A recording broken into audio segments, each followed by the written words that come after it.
السلام علیکم۔ کہس کے ناول پہ آپ سب کو ویلکم ہے۔ خوبصورت ناول پیش کر رہے ہیں جس کا نام ہے اس موسم کی پہلی بارش۔ ناول کی رائٹر ہیں عالیہ بخاری۔ چلیے چلتے ہیں ناول کی جانب۔ مختلف رنگوں کے کپڑوں کے ٹکڑے اطراف میں بکھیرے وہ کافی دیر سے سلائی مشین پر جھکی ہوئی تھی۔ لاؤنج کی کھلی ہوئی کھڑکیاں ہوا کے نرم جھونکے اندر لا رہی تھی اور اطراف میں پھیلی کاسنی پھولوں کی بیلوں پر منڈلاتی ایک چھوٹی سی سرخ چڑیا کھڑکی کی چوکھٹ پر آ بیٹھی تھی۔ ابھی زیادہ وقت نہیں ہوا تھا، اس لیے سورج کی تمازت میں اضافہ نہیں ہوا تھا۔ ایک نیم گرم خوشگوار صبح۔ آپی آپی آپ سن رہی ہو؟ فہد حسب عادت زینے سے ہی پکارتا اوپر چلا آ رہا تھا۔ سمیہ اچھی طرح جانتی تھی کہ وہ معمولی سے معمولی بات بھی شور مچا کر کرنے کا عادی ہے، اس لیے اس نے اپنا ہاتھ روکنے کی ضرورت نہیں سمجھی، یہاں تک کہ وہ قریب آ پہنچا۔ میں اتنی آوازیں دے رہا تھا، تم ہو کہ سنتی ہی نہیں۔ سن تو رہی ہوں، کہو کیا کہنا ہے؟ سمیہ اس کے چہرے پر خفگی کے آثار دیکھ کر مسکرا دی۔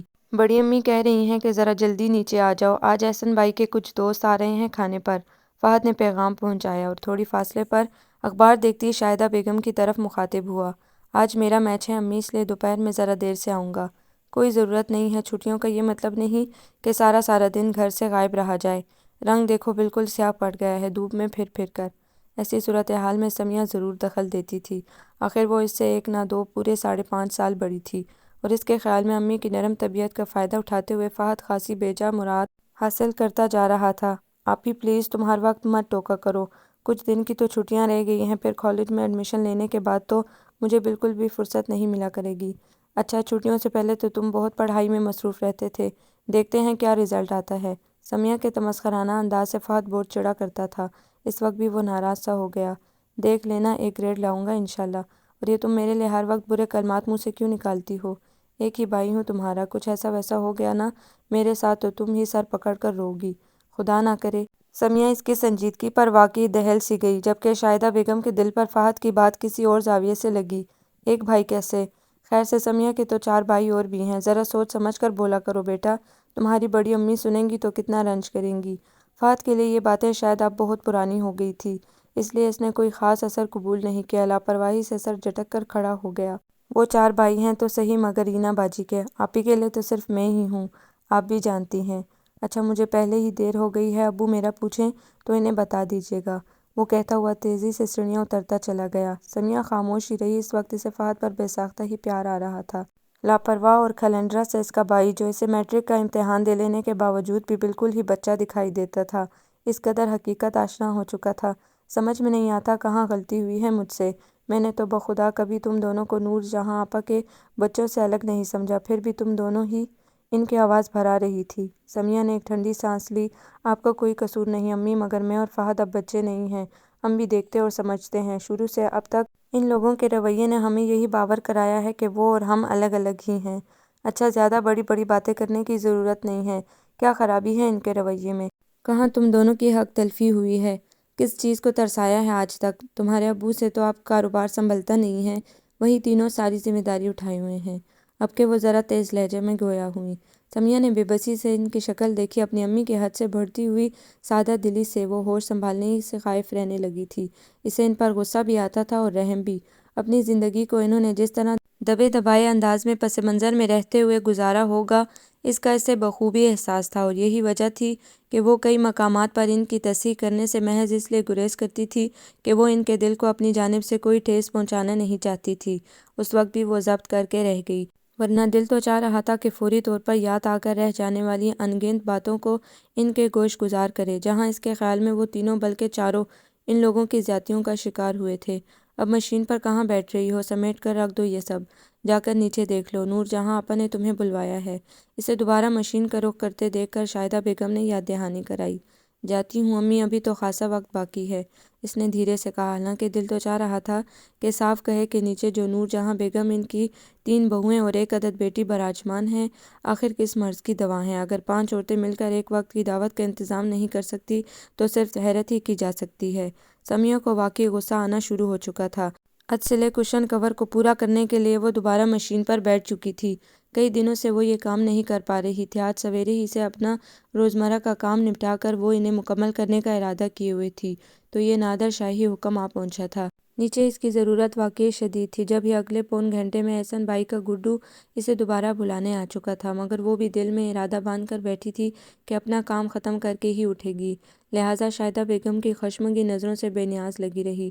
وہ بھی بیٹی کی طبیعت سے واقف تھی، اپنی بڑی امی اور ان کی فیملی سے وہ اکثر اس طرح بے مروتی دکھاتی تھی، پھر بھی اپنی طبیعت سے مجبور تھی۔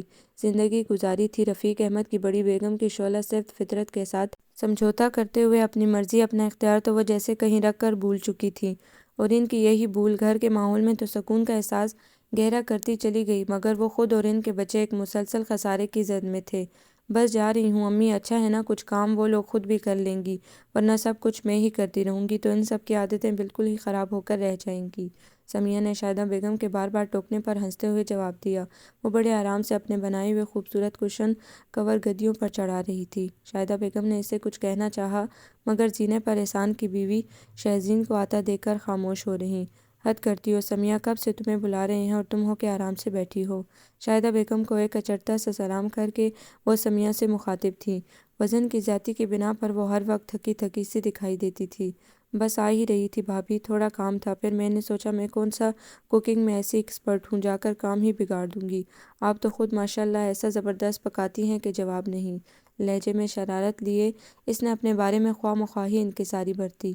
شہزین بھابھی خوش ہو گئی، اوپر تک آنے میں جو زحمت ہوئی تھی بھول سی گئی۔ وہ تو تم ٹھیک کہہ رہی ہو، احسن کو تو میرے علاوہ کسی اور کے ہاتھ کا پکا پسند ہی نہیں آتا، مگر اب دعوت کا مینیو بھی تو دیکھو، کتنی چیزیں ہیں، میں اکیلے سب کیسے کروں؟ 2 دن سے طبیعت بھی خراب ہے۔ انہوں نے لہجے میں ایک دم ہی نکاہت پیدا کر لی۔ ارے تو آپ آرام کرتی ہیں، اٹھی کیوں ہیں؟ دونوں بھابیاں ہیں، رینا ہے، پھر بڑی امی ہے، ہو جاتا سب کچھ۔ ربیہ تو آج صبح سے اپنے میکے گئی ہے، اس کی امی کی طبیعت کچھ خراب ہے، ورنہ تو وہ ضرور کچھ کام کرا دیتی۔ انہوں نے منجلی بھابھی کے بارے میں کہا، جن کے متعلق سمیہ کی حتمی رائے تھی کہ نچلی منزل میں ایک وہی انسان ہے، اور باقی سب تو بس۔ انہوں نے بات ادھوری چھوڑ دی۔ سسرال والوں کے متعلق ان کی رائے زیادہ اچھی نہیں تھی، چونکہ سب سے زیادہ وقت ان کا سب کے ساتھ گزرا تھا، اس لیے شکایات کا تناسب بھی زیادہ تھا۔ اچھا تم تو چلو، ویسے ہی دیر ہو گئی ہے، احسن تو شور مچا کر رکھ دیتے ہیں ذرا دیر سویر ہو جانے پر۔ چلیں؟ سمیہ نے اب ان سے زیادہ تفریح لینی مناسب نہیں سمجھی اور اٹھ کھڑی ہوئی۔ یہ کشن تم نے کب سیے؟ چلتے چلتے ان کی نظر پڑ ہی گئی۔ پیچ ورک میں خوبصورتی سے ڈیزائن کیے کور بہت نمایاں ہو رہے تھے۔ بہت خوبصورت ہیں، انہوں نے قریب جا کر ہاتھ میں لیتے ہوئے کہا۔ ایسا کرو یہ مجھے دے دو، تم تو اور بھی سی لوگی۔ وہ سب لوگ اپنا کام نکالنے میں بے دھڑک تھے۔ کافی عرصے تک ان سب کی اس عادت سے تکلیف اٹھا لینے کے بعد اب سمیہ انہیں کم ہی رعایت دیتی تھی۔ نہیں بھابھی، یہ تو نہیں، ٹائم ملا تو دوسرے سی دوں گی۔ چلو رہنے دو، نیچے تو چلو۔ کوئی اور وقت ہوتا تو اس صاف انکار پر وہ کافی سے زیادہ برا مان جاتی، مگر اس وقت سمیہ سے کام اٹکا ہوا تھا، اس لیے مزید کچھ کہے زینے کی طرف بڑھ گئی۔ شاہدہ بیگم کو سمیہ کے اس انداز پر سخت اعتراض تھا، مگر جانتی تھی کہ وہ ان کے سمجھانے پر سن تو ساری نصیحتیں لیتی ہے، مگر کرتی وہی ہے جو خود مناسب سمجھے۔ نیچے پھیلی افراتفری کا احساس سمیہ کو قدم رکھتے ہی ہو گیا تھا۔ صفائی کرنے والی ماسی اپنے ساتھ اوپر کے کام پر ملازم کو ساتھ لگائے دھڑا دھڑ دھلائیوں میں مصروف تھی، ورنہ جانے کب کب کا کوڑا نکلا چلا آ رہا تھا۔ ان کے ہاں صفائی کا کام باقاعدگی سے نہیں ہوتا تھا۔ سب لوگ، خاص طور پر رینا اور بڑی چھوٹی بھابھی، تو دن چڑھے تک اٹھنے کی عادی تھیں۔ سب کے کمرے عموماً بند ملتے، لہٰذا کام والی بھی موقع غنیمت جان کر باہر باہر سے کام نپٹا کر چلی جاتی تھی۔ کسی کے آنے جانے کے موقع پر جب ذرا ڈھنگ سے صفائی کروانے کا پروگرام بنتا تو عموماً یہی نقشہ ہوتا تھا۔ کیا کوئی ٹھہرنے والا مہمان بھی آ رہا ہے بھابھی؟ بڑی امی کے کمرے سے ملحقہ 2 کمروں کو ملازمین کی خصوصی توجہ کا مرکز بنے دیکھ کر وہ پوچھے بغیر نہیں رہ سکی، کیونکہ اسے تو صرف احسن بھائی کے دوستوں کے متعلق ہی علم تھا، جنہیں اس کے خیال کے مطابق ڈرائنگ روم اور ڈائننگ ہال سے ہی ہو کر واپس پلٹ جانا تھا۔ ہاں، رات کو بلقیس، مومانی، نائلہ اور ولید بھی تو آ رہے ہیں اسلام آباد سے، اسی لیے تو کام اتنا بڑھ گیا ہے۔ اوہ، سمیہ نے ہونٹ سکیڑے۔ عجیب سی کوفت ہوتی تھی اسے ان لوگوں سے۔ بلقیس مومانی بڑی امی کے رشتے کی بھابھی ہوتی تھی، اور شاید واحد رشتہ دار تھیں جس سے ان کی خوب بنتی تھی۔ نائلہ اور ولید انہی کی اولاد تھی۔ پلیز میری بہن، تم تو کچن میں چلی چلو، میرا کام سارا یوں ہی پڑا ہے۔ سمیہ کو لانچ میں نکتہ دے کر شہزین بھابھی نے خوش آمدانہ انداز اختیار کیا تو اسے بھی ان پر رحم سا آ گیا، اور مسکراتی ہوئی کچن میں چلی آئی۔ چاروں طرف گوشت، سبزی اور مسالوں کے علاوہ بھی پتہ نہیں کیا کچھ بکھرا پڑا تھا۔ لگ رہا تھا کہ کیبنٹ میں موجود ہر شے اپنی جگہ چھوڑ کر کاؤنٹر اور ٹیبل پر مستقل قیام کے لیے چلی آئی ہے۔ شکر ہے جو تمہاری شکل نظر آئی، کب سے بلوا رہے ہیں، آخر اوپر ایسے کون سے کام ہیں جو ختم ہونے کا نام نہیں لیتے۔ کچن کے بیچ میں کھڑی نور جہاں بیگم کے تیور انتہائی بگڑے ہوئے تھے۔ انہوں نے سمیہ کے سلام کے جواب میں اچھی خاصی خبر لے ڈالی۔ جواب وہ بھی خاصا کرارا دے سکتی تھی مگر بہرحال بدتمیز نہیں تھی۔ نور جہاں بیگم کا تو شروع سے بہت لحاظ کرتی تھی اور یہ اس کی امی کی سختی سے دونوں بہن بھائیوں کو تاکید تھی کہ کچھ بھی ہو بڑی امی کو ان سے شکایت کا موقع نہ ملے۔ حسب توقع کافی کام باقی تھا۔ شہزین بھابی کو کچھ ہدایتیں دے کر اس نے سب سے پہلے ڈیزرٹ تیار کرنے کی ٹھانی جنہیں اچھی خاصی دیر کے لیے فریج میں رکھنا تھا۔ رینا بیچاری تو صبح منہ اندھیرے کی لگی ہوئی ہے گھر کی صفائی ستھرائی میں۔ یہ احسن بھی بغیر سوچے سمجھے پروگرام رکھ لیتا ہے۔ بڑی امی نے اپنی بیٹی کی کارگزاری جتلانا ضروری سمجھا۔ ان کے منہ اندھیرے کی اصطلاح پر سمیہ نے اپنی مسکراہٹ دبا نہیں سکی۔ 8:30 بجے جب کام والی اوپر آئی تھی تو حیرت کا اظہار کرتے ہوئے کہہ رہی تھی کہ آج تو بڑی بیگم صاحب ابھی سے رینا باجی کو جگا رہی ہیں۔ پتہ نہیں کیسے سمٹے گا یہ سارا کام، رات کو ان لوگوں کو بھی پہنچنا ہے۔ وہ بڑبڑاتی ہوئی باہر نکل گئی۔ سمیہ نے سکون کا سانس لیا۔ بڑی امی صرف ہاتھ پاؤں پھلانے کا کام بخوبی انجام دے لیتی تھیں۔ ان کی موجودگی میں کچھ کرنا بڑے دل گردے کی بات ہوتی تھی۔ شہزین بھابی اس وقت بڑی شرافت کا ثبوت دے رہی تھی۔ چونکہ کام انہی کا تھا اور اپنے میاں کی جلد بھڑک جانے والی عادت سے واقف تھیں اس لیے تمام وقت ساتھ لگی رہیں۔ سمیہ کے لیے اتنی مدد ہی کافی تھی۔ دیکھ لو رینا یا فوزیہ نے آ کر جھانکا تک نہیں، اپنے مہمان آ رہے ہوتے تو کیسے سر پر کھڑی رہتی۔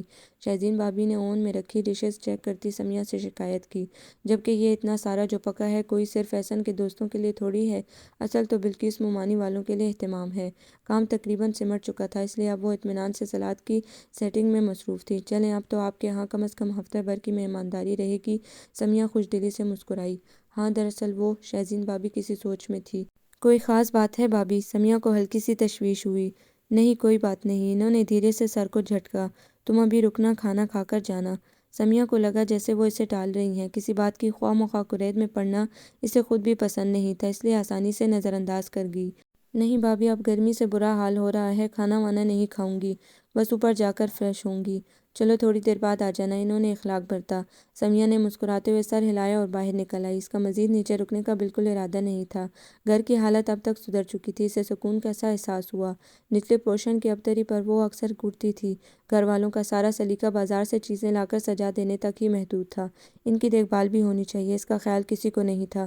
بمشکل سیڑھیوں تک پہنچی تھی کہ پرفیوم کی تیز مہک نے رینا کی بالکل قریب موجودگی کا احساس دلایا۔ ارے تم کب آئیں؟ مجھے تو پتہ ہی نہیں چلا، ہمیشہ کی طرح بالکل تیار، خرامہ خرامہ معطر معطر وہ اسی کی طرف آ رہی تھی۔ اس کے انجان بننے پر سمیہ کی جان تو پہلے جلی کہ پچھلے 2 گھنٹے سے وہ ان کے کچن میں لگی ہوئی تھی۔ چڑھ کر بولی، ظاہر ہے جب تم گھر پر نہیں ہوگی تو کسی کے متعلق کیسے پتہ چلے گا؟ کس نے کہا میں گھر پر نہیں تھی؟ کہا تو کسی نے نہیں، لیکن تمہیں تیار دیکھ کر ایسا ہی لگ رہا ہے۔ سمیہ کی دل جلانے والی مسکراہٹ رینا کا پارا بہت جلد ہائی کر دیتی تھی۔ دونوں میں ایک عجیب سی ٹینشن ہمیشہ سے موجود تھی جسے کم کرنے کی دونوں ہی نے کبھی ضرورت نہیں سمجھی تھی۔ دراصل تمہیں خود حلیہ بگاڑنے پھرنے کی عادت ہے، اس لیے کسی کو ٹھیک ٹھاک دیکھ کر کمپلیکس ہو جاتی ہو۔ شاید میرا خیال ہے تم ٹھیک ہی کہہ رہی ہو۔ سمیہ نے نچلا ہونٹ دباتے ہوئے پہلی سیڑھی پر قدم رکھا۔ ایسا کرو دن بھر میں کم از کم 2 گھنٹے کچن میں گزارنے کا تجربہ کر کے دیکھو، تمہیں بھی ایسا ہی کمپلیکس ستانے لگے گا۔ رینا کا رد عمل دیکھنے کے لیے وہ رکی نہیں، تیزی سے سیڑھیاں پار کر گئی۔ اب مزید ٹھہرنے میں نقص امن کا شدید خطرہ تھا۔ اوپر کا لاؤنج خالی تھا۔ امی شاید ظہر کی نماز میں مصروف تھی۔ اپنا کھانا وہ صبح ہی بنا کر فارغ ہو چکی تھی، اس لیے سیدھے کپڑے نکالنے کے لیے اپنے کمرے کی طرف بڑھ گئی۔ رینا سے تکرار نے اس کا موڈ خوشگوار کر دیا تھا۔ رینا کے آگے وہ کبھی نہیں دبتی تھی۔ بڑی امی اس کے ابو رفیق احمد سے شکایتیں کر کر کے تھک چکی تھیں مگر بے سود۔ سمیہ کا خیال تھا کہ بڑی امی کو بجائے اس کے رینا کو سمجھانے کی کوشش کرنی چاہیے۔ آخر کو سمیہ اس کی بڑی بہن تھی، سوتیلی ہی سہی تھی تو بہن پورے 1 سال 4 ماہ بڑی۔ نہا کر نکلی تو طبیعت بالکل فریش ہو چکی تھی۔ اب نیچے جانے کا اس کا کوئی ارادہ نہیں تھا اور وہاں فی الوقت اس کی کسی کو نہ ضرورت ہوگی نہ انتظار، اسے اچھی طرح معلوم تھا، اس لیے کھانا لگانے کی غرض سے کچن میں چلی آئی۔ ابو ہارٹ اٹیک کے بعد سے پرہیزی کھانا کھانے لگے تھے، جس کی نیچے والوں سے باقاعدگی سے تیاری کی توقع رکھنا ایک ناممکن امر تھا، اس لیے وہ خاموشی سے یہ ذمہ داری اپنے ذمہ لے چکی تھی۔ کھانے کے دوران جب اس نے بلقیس مومانی کی آمد کی اطلاع دی تو شاہدہ بیگم تو خاموش ہی رہی مگر رفیق احمد بولے بغیر نہیں رہ سکے۔ اللہ رحم کرے، آج کل یہ بلقیس بھابی کے چکر بڑی جلدی جلدی لگ رہے ہیں، کوئی نیا گل نہ کھلے۔ سمیہ کھلکھلا کر ہنس پڑی، ایسی کیا بات ہے، وہ تو شروع ہی سے آتی جاتی رہی ہیں۔ نور جہاں آپا سے دوستی زیادہ ہے اس لیے بار بار آنا ہو جاتا ہے۔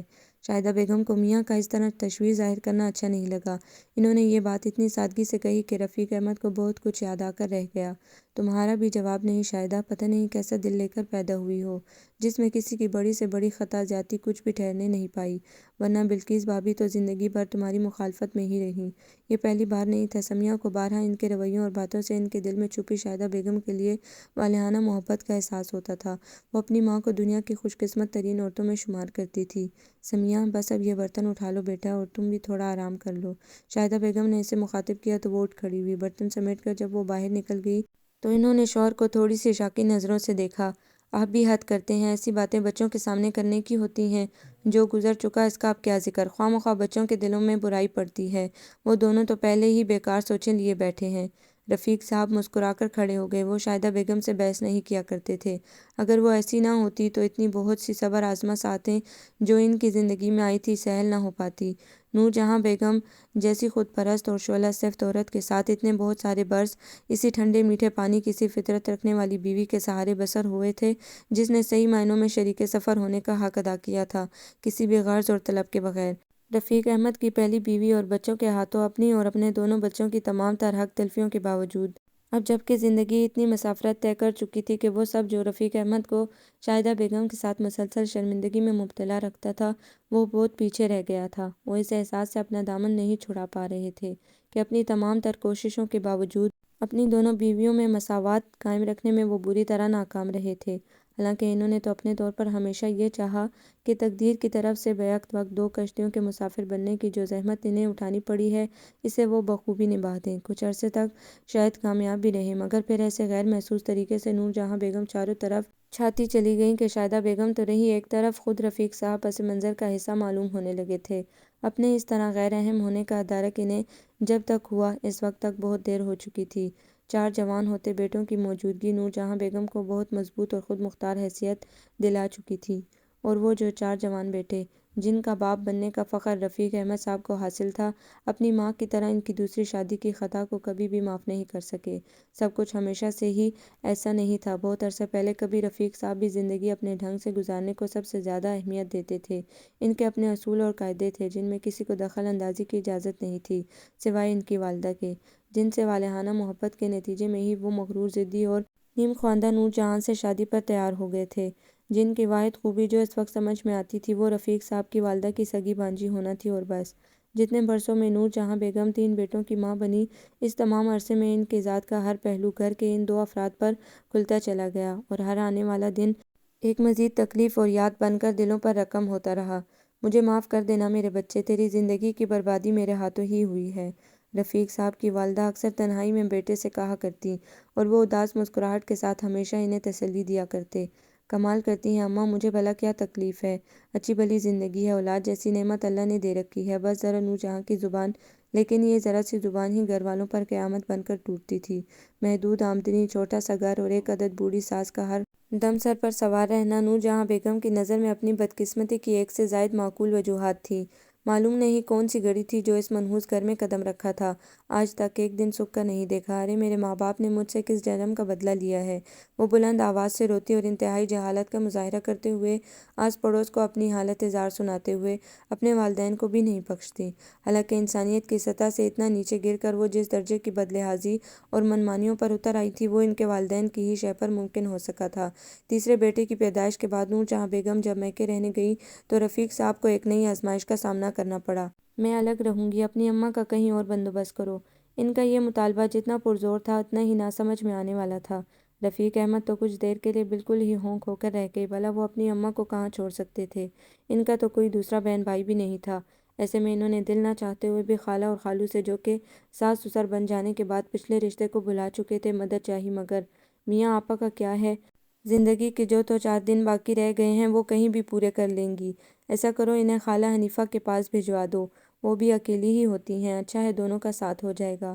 خالو کا اس اہم مسئلے پر اتنی بے نیازی برتنا اور خالہ کا ان کی حمایت میں زور و شور سے سر ہلانا، دونوں مل کر رفیق احمد کو بری طرح غصہ دلا گئے۔ زندگی میں پہلی بار وہ اس قدر برہم ہوئے تھے اپنی ازدواجی زندگی میں ملنے والی تمام تر بدصورتیوں کو بڑے رسان سے قبول کرنے والا شخص، کسی معاملے میں اس حد تک ضد پر اتر آئے گا مشورہ دینے والوں کے سان و گمان میں بھی نہیں تھا۔ نور جہاں آئے یا نہ آئے، میں کسی فضول شرط کو ماننے والا نہیں۔ وہ ایک لفظ سننے کے لیے تیار نہیں تھے۔ شہر کے دوسرے سرے پر بسنے والی خالہ حنیفہ، جن سے ان کا رشتہ بھی اتنا دور کا تھا کہ رفیق احمد کو ہمیشہ سمجھنے میں دقت ہوتی تھی، بس سب کی دیکھا دیکھی خالہ کہہ لیا کرتے تھے۔ ان کے پاس اپنی اماں کو بھیجنے کا خیال ہی ان کے لیے انتہائی ذلت آمیز تھا، جبکہ خالہ حنیفہ اتنی تنہا بھی نہیں تھی جتنا ان کے خالو خالہ کا بیان تھا۔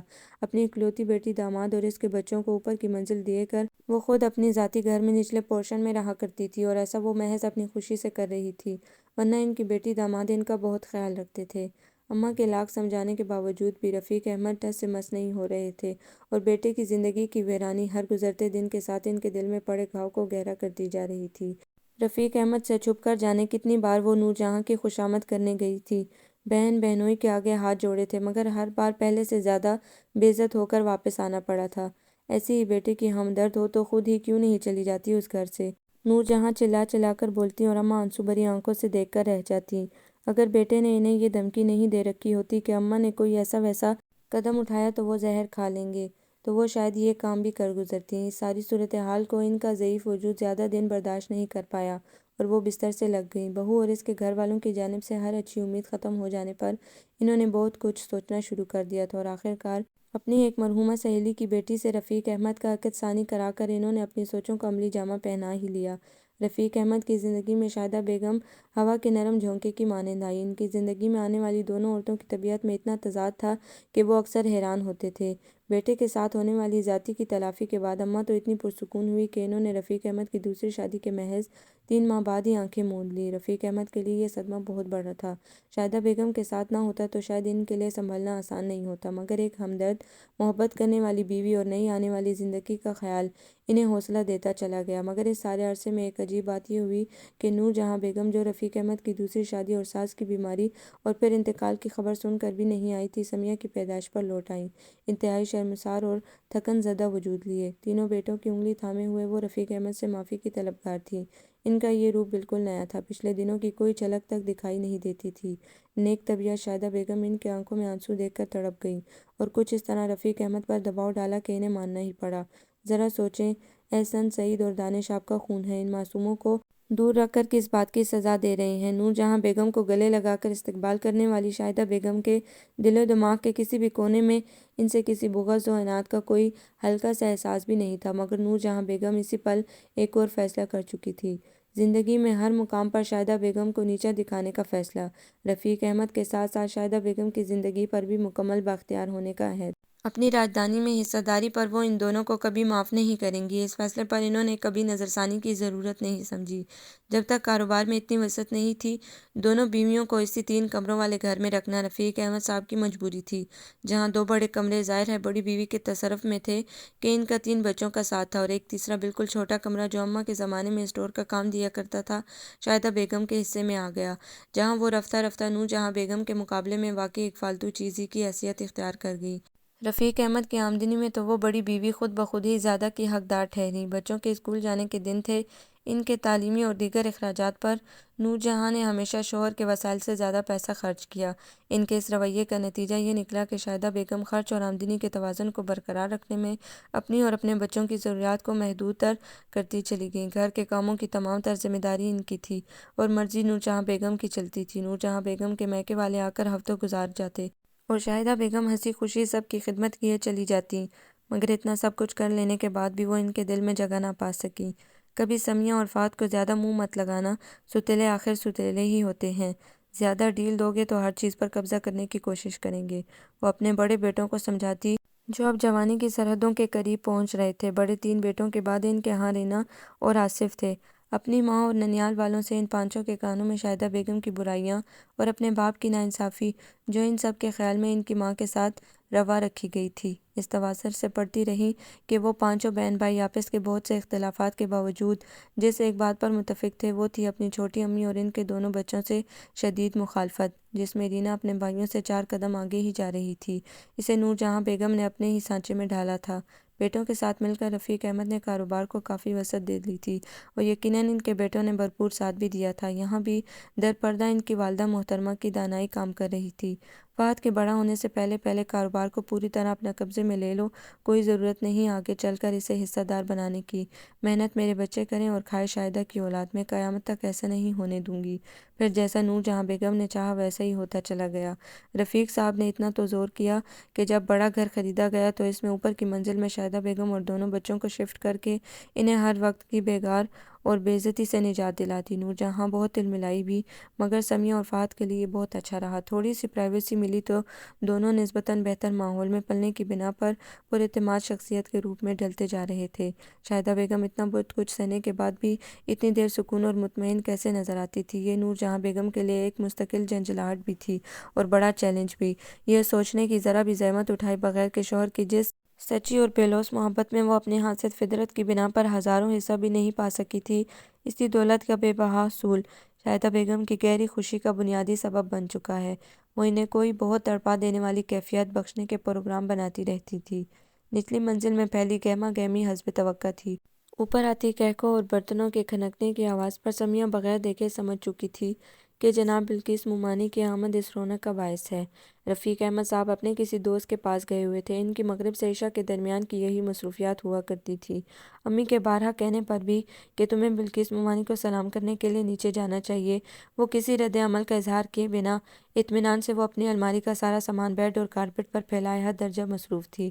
ان کی اس طرح کی نصیحتوں پر وہ بچپن میں بہت ذوق و شوق سے عمل کرتی تھی، مگر جب سے اپنے انتہائی ادب اور تمیز کے ساتھ کیے گئے سلام کے جواب میں بلقیس مومانی کا طنزیہ نظروں سے گھورتے ہوئے یہ دوسرے کی اولاد کو تم نے بہت سر چڑھا رکھا ہے، ساری تمہاری شے ہے نور جہاں، کہنا اور جواب میں بڑی امی کا ٹھنڈی سانس کھینچ کر اس کے امی اور ابو کے بارے میں کی جانے والی مدح سرائی کا مطلب ڈھنگ سے سمجھ میں آنا شروع ہوا تھا۔ سمیہ نے اس قسم کی فارمیلٹی میں پڑنا چھوڑ دیا تھا۔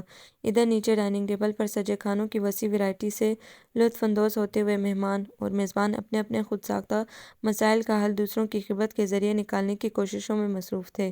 تم سے بات کر کے دل ہلکا ہو گیا، ورنہ سچ مانو بڑا بوجھ تھا ذہن پر۔ بریانی کا بڑا سا لقمہ حلق سے نیچے اتارتے ہوئے بلقیس مومانی نے نور جہاں بیگم سے کہا، وہ اپنے کئی ایک رشتہ داروں کی دل کھول کر برائی کر کے ابھی فارغ ہوئی تھی۔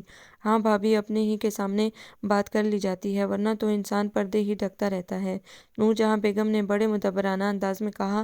حالانکہ رفیق احمد اور شاہدہ بیگم کے ہاتھوں خود پر ڈھائے جانے والے مظالم کی داستان وہ ہر اس شخص کو سنا کر دم لیتی جسے ان کے پاس تھوڑی سی دیر بیٹھنے کا بھی اتفاق ہوا ہو۔ گھر کے ملازمین کو تو ان کے سارے بیانات حفظ ہو چکے تھے۔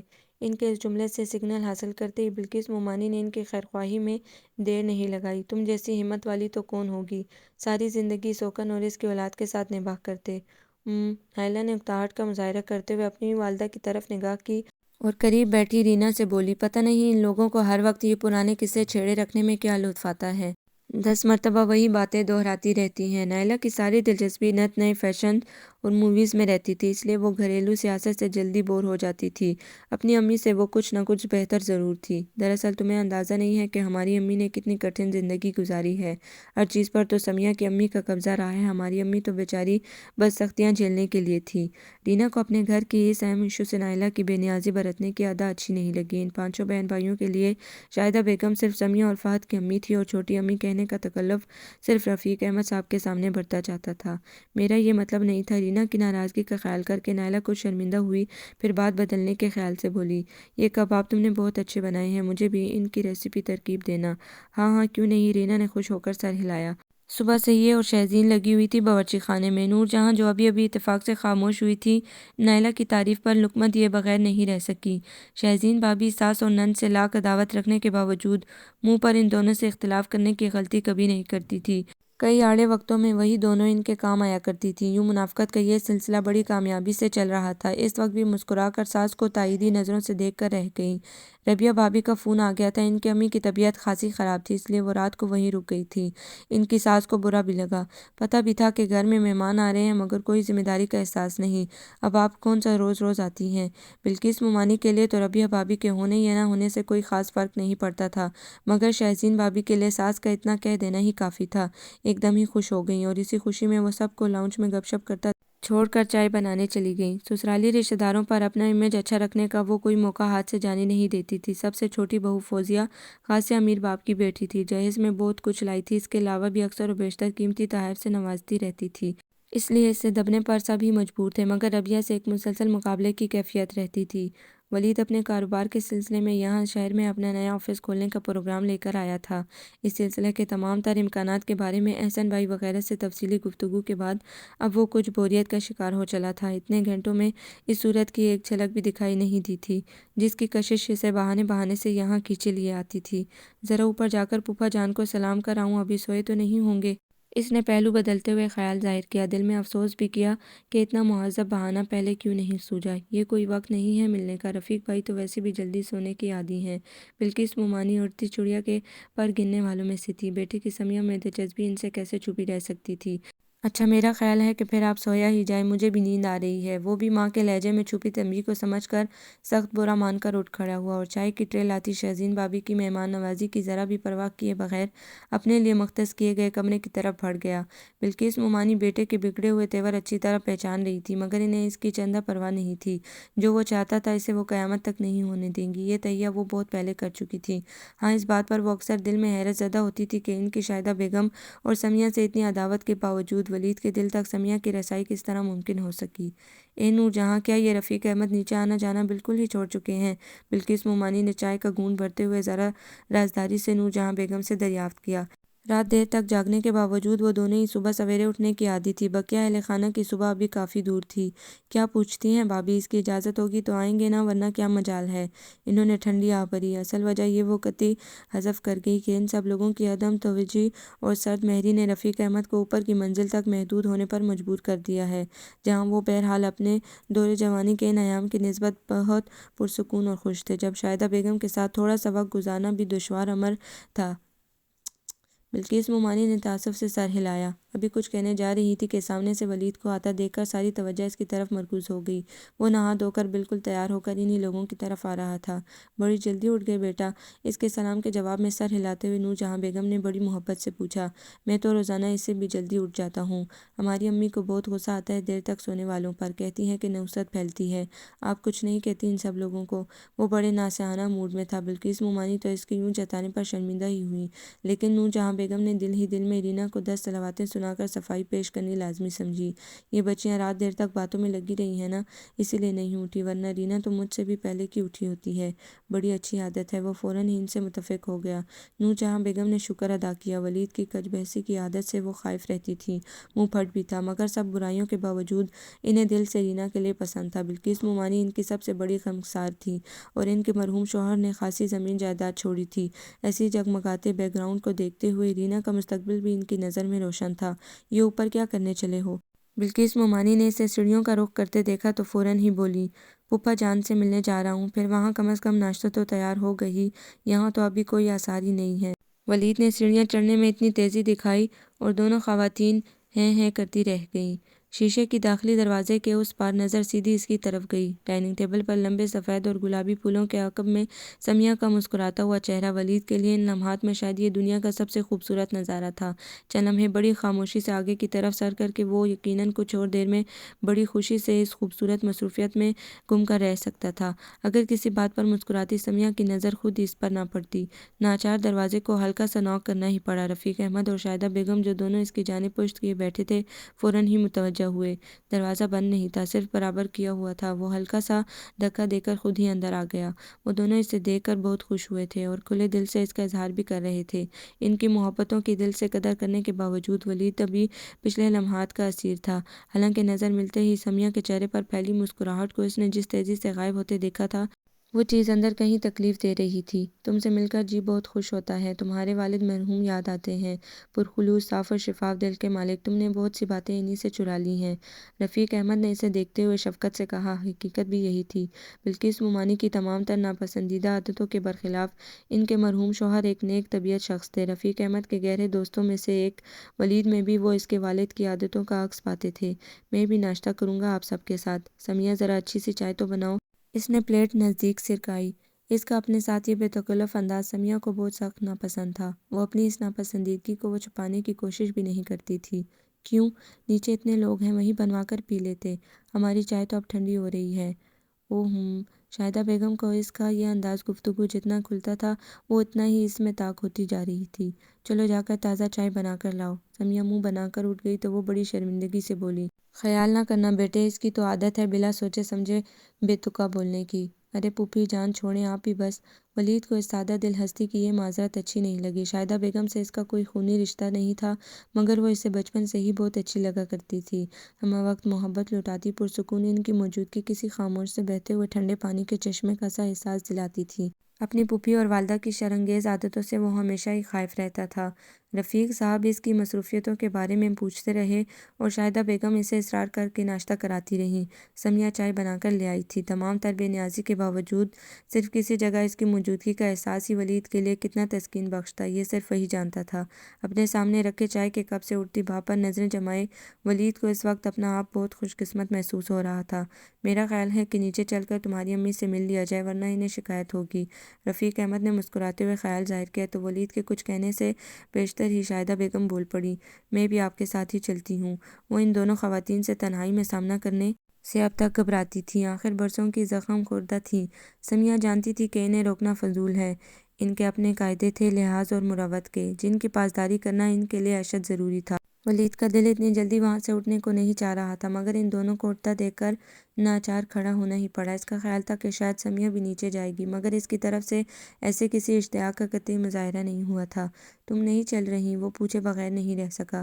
نہیں، ابھی میرا سارا کام پڑا ہوا ہے، سمیہ نے نارمل انداز میں جواب دینے کی اس بار پوری کوشش کی۔ رفیق احمد اور شاہدہ بیگم اب نچلی سیڑھیاں اتر رہے تھے، جبکہ وہ خود ابھی زینے کی دوسری سیڑھی پر ہی کھڑا تھا۔ ذرا سی گردن موڑ کر اس نے ان دونوں کی طرف دیکھا، پھر سمیہ کی جانب رخ کرتے ہوئے دھیرے سے بولا، اصل بات کہنے سے کیوں گھبراتی ہو؟ میری موجودگی ڈسٹرب کرتی ہے نا؟ سمیہ نے نظر اٹھا کر دیکھا، اس کے چہرے پر وہی دل جلانے والی مسکراہٹ اور نگاہوں میں بے باکی تھی۔ ولید کی یہی چھچورے انداز سمیہ کی اس سے بے انتہا چڑھ کا سبب بنتے جا رہے تھے۔ دل تو چاہا کہ موصوف کو ایسا دھکا دے کے سیدھے نیچے جا پہنچے، مگر اس سے زیادہ اپنا تماشا بن جانے کے خدشے کے پیش نظر اس نے محض زور سے دروازہ بند کرنے پر ہی اکتفا کیا۔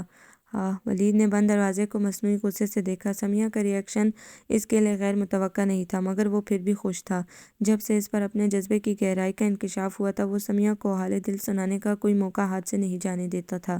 اس کی بے رخی کبھی کبھی دل برداشتہ بھی کرتی تھی، مگر وہ اس پتھر کے موم ہونے کا یقین کیے بیٹھا تھا۔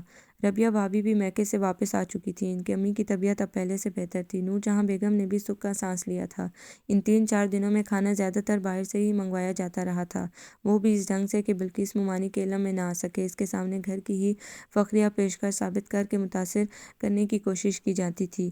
کیا کہوں ربیہ، تمہارے جانے کے بعد میری کتنی طبیعت خراب رہی ہے، اتنا تیز بخار اور اوپر سے یہ مہمانداری۔ رینا اور امی کا تو تمہیں پتہ ہی ہے، مجال ہے جو کسی کام کو ہاتھ لگائیں۔ شہزین بابی کچن کاؤنٹر کے نزدیک اسٹول پر بیٹھی ربیہ کو اپنی داستان غم سنا رہی تھیں۔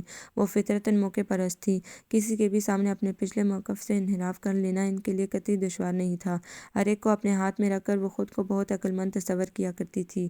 سمیہ کی اتنی خوشامدی کی مگر مجال ہے جو نیچے اتر کر آئی ہو، ذرا ڈنگ کا پکا کیا لیتی ہے، دماغ خراب ہو کر رہ گیا ہے، سسرال تو آخر سسرال ہی ہوتا ہے۔ وہ سمیہ کی پچھلی تمام خدمت گزاریوں کو یکسر فراموش کر کے بولی چلی جا رہی تھی۔ یہ درست تھا کہ پہلے دن کے کام کے بعد سمیہ نے نیچے اترنے سے اعتزاز نہیں کیا تھا، مگر عام دنوں میں وہ ان سب کے کتنے ہی کام نپٹا دیا کرتی تھی۔ خاص طور پر شہزین تو اپنی تمام تر سلائی بہانے سے اس کے سپرد کر دیتی تھی۔ ربیہ یہ سب اچھی طرح جانتی تھی، اسی لیے ان پر ان سب باتوں کا کوئی خاص اثر نہیں ہوا۔ وہ شہزین بابی کی عادت سے بھی اب تک واقف ہو چکی تھیں۔ خود سیدھی اور صاف بات کرنے کی عادی تھی، لہٰذا بڑے سکون سے بولی، سمیہ تو خیر بہت کام کرنے والی لڑکی ہے، ہم لوگوں نے تو آج تک اس کا یا چھوٹی امی کا کیا خیال کیا ہے، وہ تو پھر بھی سب کے کام آتی ہے۔ اس طرح آئینہ دکھانے پر شہزین چینبی تو صحیح، مگر فوراً ہی خجالت مٹائی۔ ان کے پاس کام ہی کتنا ہوتا ہے، اوپر کا سب کام تو ماسی کر جاتی ہے، صرف کھانا ہی تو پکانا ہوتا ہے۔ ربیہ اب یہ کہنے ہی جا رہی تھی کہ اوپر کا سب کام تو یہاں بھی ایک چھوڑ کر 3 نوکروں کے سپرد ہے کہ فوزیہ تیزی سے اندر داخل ہوئی۔ نور جہاں بیگم کی اس تیسری بہو نے سسرال میں قدم رکھنے کے بعد شاید 2-4 بار ہی کچن کو رونق بخشی تھی، اس لیے ان کی آمد کو ان دونوں ہی نے حیرت سے دیکھا، مگر فوزیہ کو ان کی یا کسی کی حیرانی کی ذرا بھی پرواہ نہیں تھی۔ وہ خاصے بگڑے ہوئے موڈ میں تھی۔ شہزین بابی، اپنے بچوں کو کنٹرول میں رکھا کریں، آپ سارا دن طوفان بدتمیزی مچائے رکھتے ہیں، ذرا جا کر دیکھیں میرے کمرے کا کیا حال کیا ہے، باہر سے کیچڑ میں بھرے جوتے لا کر میرے کمرے کا کارپیٹ اور بیڈ کور کو برباد کر کے رکھ دیا، ڈریسنگ ٹیبل پر الگ تباہی مچائی ہے۔ شہزین بھابھی کچھ شوق کی اسی کیفیت میں منہ کھولے یہ سب سن رہی تھی۔ ان کے لاڈلوں کی بدتمیزیوں کو پوائنٹ آؤٹ کرنے کا حوصلہ اس سے پہلے کسی نے نہیں کیا تھا، اور نہ ہی کبھی کوئی ان سے اتنی اونچی آواز میں مخاطب ہوا تھا۔ بچوں کی باتوں کو اتنا سیریسلی نہیں لیا کرتے فوزیہ، تم منع کر دیتی مان جاتے، اس میں اتنا غصہ کرنے کی کیا بات ہے؟ بڑی مشکل سے خود پر قابو رکھتے ہوئے انہوں نے بات کو سنبھالنا چاہا، مگر یہ فوزیہ تھی، ربیہ نہیں، جو ان کے بچوں کی کارگزاریوں کو خاموشی سے سہ جاتی تھی۔ پہلے سے بھی زیادہ زور سے بولی، یہ بچے ہیں، 10-12 سال کے ہو رہے ہیں، جنگلی وحشی، ذرا عقل تمیز نہیں سکھائی ہے آپ نے۔ یہ حملہ کافی کارگر تھا، ان کی گئی تربیت پر براہ راست اعتراض کیا گیا تھا۔ شہزین بھابھی کو اپنا سارا صبر و تحمل رخصت ہوتا محسوس ہوا۔ چلو میرے بچے جنگلی صحیح، تم کون سی تمیز والی ہو؟ یہی طریقہ ہوتا ہے بڑوں سے بات کرنے کا، عزت کروائی جاتی ہے، پہلے آپ خود میں وہ خوبیاں تو پیدا کریں، پھر عزت کی توقع رکھیں۔ بات بڑھتی جا رہی تھی، ربیہ کی صلح صفائی کی تمام کوششیں بیکار ثابت ہو رہی تھی۔ دو بڑوں کی لڑائی میں اس کی حیثیت ہی بھلا کیا تھی؟ تم خود کس قابل ہو؟ مہمانوں کی طرح گھر میں آئی اور آوازیں بلند ہوتی جا رہی تھی جو ان کی ساس صاحبہ کو وہاں تک کھینچ لانے کے لیے کافی تھی۔ کیا تماشا ہے؟ آخر کیا ہو گیا ہے تم لوگوں کو؟ شہزین تم تو سمجھدار ہو، اپنی دو بے حد ٹیلنٹڈ بہوؤں کو یوں لوور مڈل کلاس کی عورتوں کی طرح جکڑتے دیکھنا ان کے لیے بڑے صدمے کی بات تھی، مگر اب اس کا کیا کیا جاتا کہ صلح کی نیت سے کہا جانے والا ان کا جملہ دونوں ہی کو چیلنج محسوس ہوا۔ شہزین نے سمجھا کہ انہیں تنبیہ کی جا رہی ہے، اور فوزیہ نے جانا کہ شہزین کو سمجھداری کا سرٹیفکیٹ دے کر انہیں بیوقوف گردانا جا رہا ہے۔ آپ بھی مجھے ہی کہہ رہی ہیں، فوزیہ کو کچھ نہیں؟ شہزین بھابھی کی آنکھوں میں سچ مچ آنسو بھرتے جا رہے تھے۔ نہیں، آپ کو کچھ کہا کہاں جا سکتا ہے، قصوروار تو میں ہوں جس نے ربیہ بھابھی کی طرح اپنی درگت نہیں بنوا رکھی۔ بات کا رخ مڑتا چلا جا رہا تھا۔ نور جہاں بیگم نے شکر ادا کیا کہ آج صبح سے بلقیس مومانی اپنے کسی عزیز سے ملنے ان کے گھر گئی ہوئی تھی۔ ولید بھی صبح ہی نکل گیا تھا، ورنہ ان دونوں پر اس سارے ڈرامے کا کیا اثر پڑنا تھا؟ ولید سے تو کچھ بعید نہیں تھا کہ وہ مزہ لینے کی خاطر اور کوئی شوشہ چھوڑ دیتا۔ بڑی مشکل سے وہ سیزفائر کرانے میں کامیاب ہوئی۔ دل تو اتنی جلدی کیا صاف ہونے تھے، دونوں ہی تنے تنے سے موڈ میں اپنے کمروں کی طرف چلی گئیں۔ ربیہ بھابھی کی حیثیت اس سارے جھگڑے میں خاموش تماشائی کی سی تھی، وہ کسی سے دبتی یا گھبراتی نہیں تھی، بس فطرتاً درگزر کرنے والی تھی۔ اس وقت بھی سکون سے اپنے کام میں مصروف ہو گئی۔ ولید آج ذرا جلدی گھر آ گیا تھا، اس کا یہاں کا کام بڑی حد تک ہو گیا تھا۔ اپنی نئی برانچ کے لیے اس نے جگہ کا انتخاب کر لیا تھا اور سودا تقریباً طے پا چکا تھا۔ اسی سلسلے کے چند ایک چھوٹے موٹے کام نپٹا کر وہ اگلے 2-3 دنوں میں واپس اسلام آباد جانا چاہ رہا تھا، کچھ دن ٹھہر کر دوبارہ واپس آنے کے لیے۔ لاؤنج خلاف معمول سونا پڑا تھا۔ نائلہ کو تو رینا اپنی دوستوں سے ملانے کے لیے لے گئی تھی، اپنی امی اور پھوپھی کے متعلق کچھ جاننے کی اس وقت اسے مطلق خواہش نہیں تھی۔ وہ تیز قدموں کے ساتھ سیدھا اوپری منزل کو جاتی سیڑھیوں کی طرف مڑ گیا۔ ادھ کھلے دروازے سے اندر داخل ہوتے ہی فوری طور پر تو اسے کوئی نظر نہیں آیا، البتہ ذرا آگے بڑھنے پر پچھلی جانب کھلنے والی کھڑکیوں کے نزدیک کھڑی سمیہ نظر آ ہی گئی۔ نامعلوم وہ کن سوچوں میں تھی جو ولید کی آمد کی اسے خبر نہ ہو سکی۔ ٹھنڈی ہوا کے جھونکے پچھواڑے میں لگے نیمبو کے پھولوں کی خوشبو چرائے ہوئے تھے، ایک گہرا سکون ماحول میں رچا بسا تھا۔ ولید خود بخود کسی خوبصورت احساس کی گرفت میں آنے لگا۔ آپ، وہ دفعتاً ہی پلٹی تھی۔ ولید ہلکے سے مسکرایا، اس طرح دبے پاؤں آنے کی کیا ضرورت تھی؟ اس کے پچھلے ریکارڈ کی بنا پر سمیہ اب اسے تھوڑی سی بھی رعایت نہیں دیتی تھی، اور یوں بے وقوفوں کی طرح مسکرانے کی کیا وجہ ہے؟ موسم کی خوبصورتی اور ماحول کے زیر اثر ولید کا دل اس وقت بہت نرم احساسات کے زیر اثر تھا۔ اپنی دانست میں وہ تو بڑی رومانٹک مسکراہٹ ہونٹوں پر سجائے ہوئے تھا، مگر سمیہ کی تمام بدتمیزیوں کو برداشت کرتے ہوئے برا معنی بولا، مسکراہٹ تو خیر میری بہت خوبصورت ہے، دراصل تم اعتراف کرنے سے ڈرتی ہو۔ مجھے کیا ضرورت ہے آپ سے ڈرنے کی؟ میرا تعلق ہی کیا ہے آپ سے؟ تعلق ہے، اس کے لہجے میں زور تھا۔ تعلق ہے سمیہ، جذبے اپنا آپ منوا کر رہتے ہیں، اس سچائی کو تم بہت جلد تسلیم کرو گی۔ آج وہ بہت بدلا بدلا لگ رہا تھا، اس کی سنجیدگی سمیہ کو لمحہ بھر کے لیے تو چپ کر گئی، مگر وہ شروع سے حقیقتوں کا سامنا کرنے کی عادی ہو چکی تھی، اس لیے کسی بھی خوشگوار احساس کو اس تک پہنچنے میں کافی تگ و دو کا سامنا کرنا پڑتا تھا۔ سچائی محض اتنی ہے ولید صاحب کہ آپ شاید بھول رہے ہیں کہ میں اور امی آپ کے خاندان کے لیے ناپسندیدہ ترین لوگوں میں سے ہیں۔ بچپن سے آپ کی والدہ صاحبہ کی خود سے نفرت کا مظاہرہ دیکھتی سمیہ آج اس کی تمام خوش فہمیوں کو آئینہ دکھانا چاہ رہی تھی کہ اس نے یکدم ہی اس کی بات کاٹ دی۔ تم غلط نہیں کہہ رہی سمیہ، مگر خدا کے لیے انہیں اتنی اہمیت نہیں دو، اگر میں مخلص ہوں تو ان سب باتوں کی کیا ویلیو ہے؟ مجھ سے چھوٹی موٹی گستاخیاں تو ضرور سرزد ہوئی ہیں، مگر کبھی کوئی بڑی غلطی ہوئی ہو تو بتاؤ۔ تمہاری امی میرے لیے جتنی قابل احترام ہے، نور جہاں پھوپھی شاید اس کا آدھا حصہ بھی نہیں ہے۔ وہ کہے جا رہا تھا، سمیہ نے آج پہلی بار اس کے سامنے اتنا کھل کر اس موضوع پر بات کی تھی، ورنہ وہ تو اس کی بات ڈھنگ سے سننے کی بھی کبھی روادار نہیں ہوئی تھی، اور وہ اس موقع کو اپنے فیور میں کرنے کی تمام تر کوششیں کر لینا چاہ رہا تھا۔ امی وقت کے ساتھ ساتھ ٹھیک ہو جائیں گی، انہیں نور جہاں پھوپھی کی محبت نے مجبور کر رکھا ہے۔ تم اپنی امی کو تو دیکھو، کتنے نامساعد حالات کے باوجود وہ کتنی ہمت سے زندگی گزارتی آ رہی ہیں۔ امی کی مثال مت دینا، میں ان جیسی ہوں اور نہ ہی بننا چاہتی ہوں۔ سمیہ کا چہرہ گلابی ہو رہا تھا اور ہوا کے جھونکے اس کے نرم بالوں کو مسلسل بکھیرے جا رہے تھے۔ جو وقت انہوں نے گزارا ہے اس کا تصور بھی مجھے… سمیہ کے لہجے میں آنسوؤں کی نمی گھل رہی تھی۔ اسے اچانک ہی بڑے زور سے رونا آنے لگا تھا، مگر ولید کے سامنے کسی کمزوری کا اظہار اس کے نزدیک سراسر بے وقوفی تھی، اس لیے بڑے وقار سے سر اٹھا کر بولی، آپ شاید نہ سمجھ سکیں مگر میرے لیے سیلف ریسپیکٹ کی اہمیت اپنی جان سے بھی بڑھ کر ہے۔ وہ اس کے قریب سے گزر کر اپنے کمرے کی طرف جانے لگی۔ اسی وقت شاہدہ بیگم کے لاؤنج میں آنے سے ولید اسے چاہتے ہوئے بھی روک نہ سکا۔ شاہدہ بیگم اسے دیکھ کر ہمیشہ کی طرح خوشی کا اظہار کر رہی تھی۔ وہ جو آج سمیہ کے دل کے سارے خدشات، سارے وہم مٹا ڈالنے کا ارادہ باندھے ہوئے تھا، کچھ گمسم سی کیفیت میں تھا۔ اور ادھر دروازہ بند کر کے اچھی طرح آنسو بہا لینے کے بعد سمیہ کافی حیرانی کا شکار ہو رہی تھی کہ ولید سے سختی سے نمٹنے کے سارے ارادے جو وہ اکثر ذہن میں ترتیب دیا کرتی تھی، آنسوؤں کی اس یلغار میں بہہ چکے تھے، اور وہ اپنے بارے میں ان لمحات میں سخت مشکوک ہو رہی تھی۔ آیا کوئی چور پہلے ہی سے دل میں تھا، یا یہ حادثہ ابھی ابھی وقوع پذیر ہوا تھا؟ رینا اور نائلہ سر جوڑے پتہ نہیں کس خسر پسر میں مصروف تھی، اندازہ لگانا مشکل تھا۔ وقفہ وقفہ سے ان کی مدھم ہنسی ضرور سنائی دی جاتی تھی۔ ولید لان میں انہی کی طرف چلا آیا۔ آئیں آئیں، آپ تو پتہ نہیں کہاں مصروف رہتے ہیں، نظر ہی نہیں آتے۔ رینا کھل اٹھی۔ نائلہ رینا کو یکسر نظر انداز کر کے وہ بہن سے مخاطب تھا، پرسوں واپس جانا ہے، پیکنگ کر لینا۔ اتنا کہہ کر وہ ذرا رکا، پھر ایک نظر کچھ فاصلے پر بیٹھی اپنی امی اور پھوپھی پر ڈالتے ہوئے بولا، کسی وقت شاہدہ پھوپھی کے پاس بھی ہو آنا، میرے خیال میں تو تم ایک دفعہ بھی ان کے پاس نہیں گئی۔ مخاطب اب بھی نائلہ تھی، سمیہ کا نام اس نے جان بوجھ کر نہیں لیا تھا۔ وہ بھائی، وہ جب نیچے آئی تھی تو جب ہی مل لی تھی۔ نائلہ کچھ شرمندہ سی ہوئی، بھائی سے وہ یوں بھی ڈرتی تھی، آج کل تو اس کی سنجیدگی نے اسے اور بھی بارعب بنا رکھا تھا۔ ہر رشتے کو عزت و احترام دینا سیکھو، ورنہ کسی کا کچھ نہیں بگڑے گا، اپنا اخلاق تباہ کر بیٹھو گی۔ وہ اپنی بات پوری کر کے وہاں رکا نہیں، سیدھا اندر چلا گیا۔ انہیں بہت خیال رہتا ہے ہماری ستیلی امی جان کا۔ نائلہ کو رینا کا طنز برا لگا، بھائی کی بات کو اس نے نصیحت سمجھا تھا، اس لیے فوراً رینا کو ٹوکتے ہوئے بولی، ٹھیک تو کہہ رہے ہیں، غلطی تو ہے نا میری۔ رینا منہ بنا کر خاموش رہی، مگر کچھ فاصلے پر بیٹھی بلقیس مومانی نے بیٹے کے بدلتے تیور بڑے غور سے دیکھے تھے، انہیں ہلکی سی تشویش نے آ گھیرا تھا۔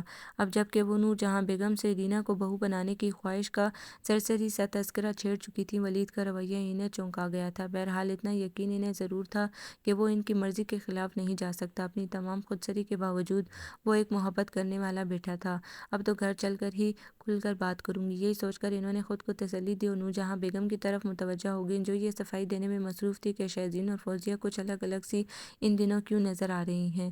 بلقیس مومانی ان دنوں صحیح معنوں میں پریشان تھی، جس بات کو وہ بہت آسان سمجھ رہی تھی ان کے قابو سے باہر ہوتی نظر آ رہی تھی۔ اسلام آباد واپس آ کر انہوں نے زیادہ دن نہیں لگائے تھے اور ولید کو اپنے ارادے سے آگاہ کر دیا تھا۔ اس سے پہلے بھی وہ کئی مرتبہ رینا کو بہو بنانے کی اپنی خواہش جتلا چکی تھی اور اس کے چھوٹے موٹے اعتراضات کی زیادہ پرواہ نہیں کرتی تھی، مگر اس مرتبہ تو غضب ہی ہو گیا۔ ولید بالکل ہی ہتے سے اکھڑا ہوا تھا، اتنی فضول بات پر آخر آپ کیوں اصرار کیے جا رہی ہیں؟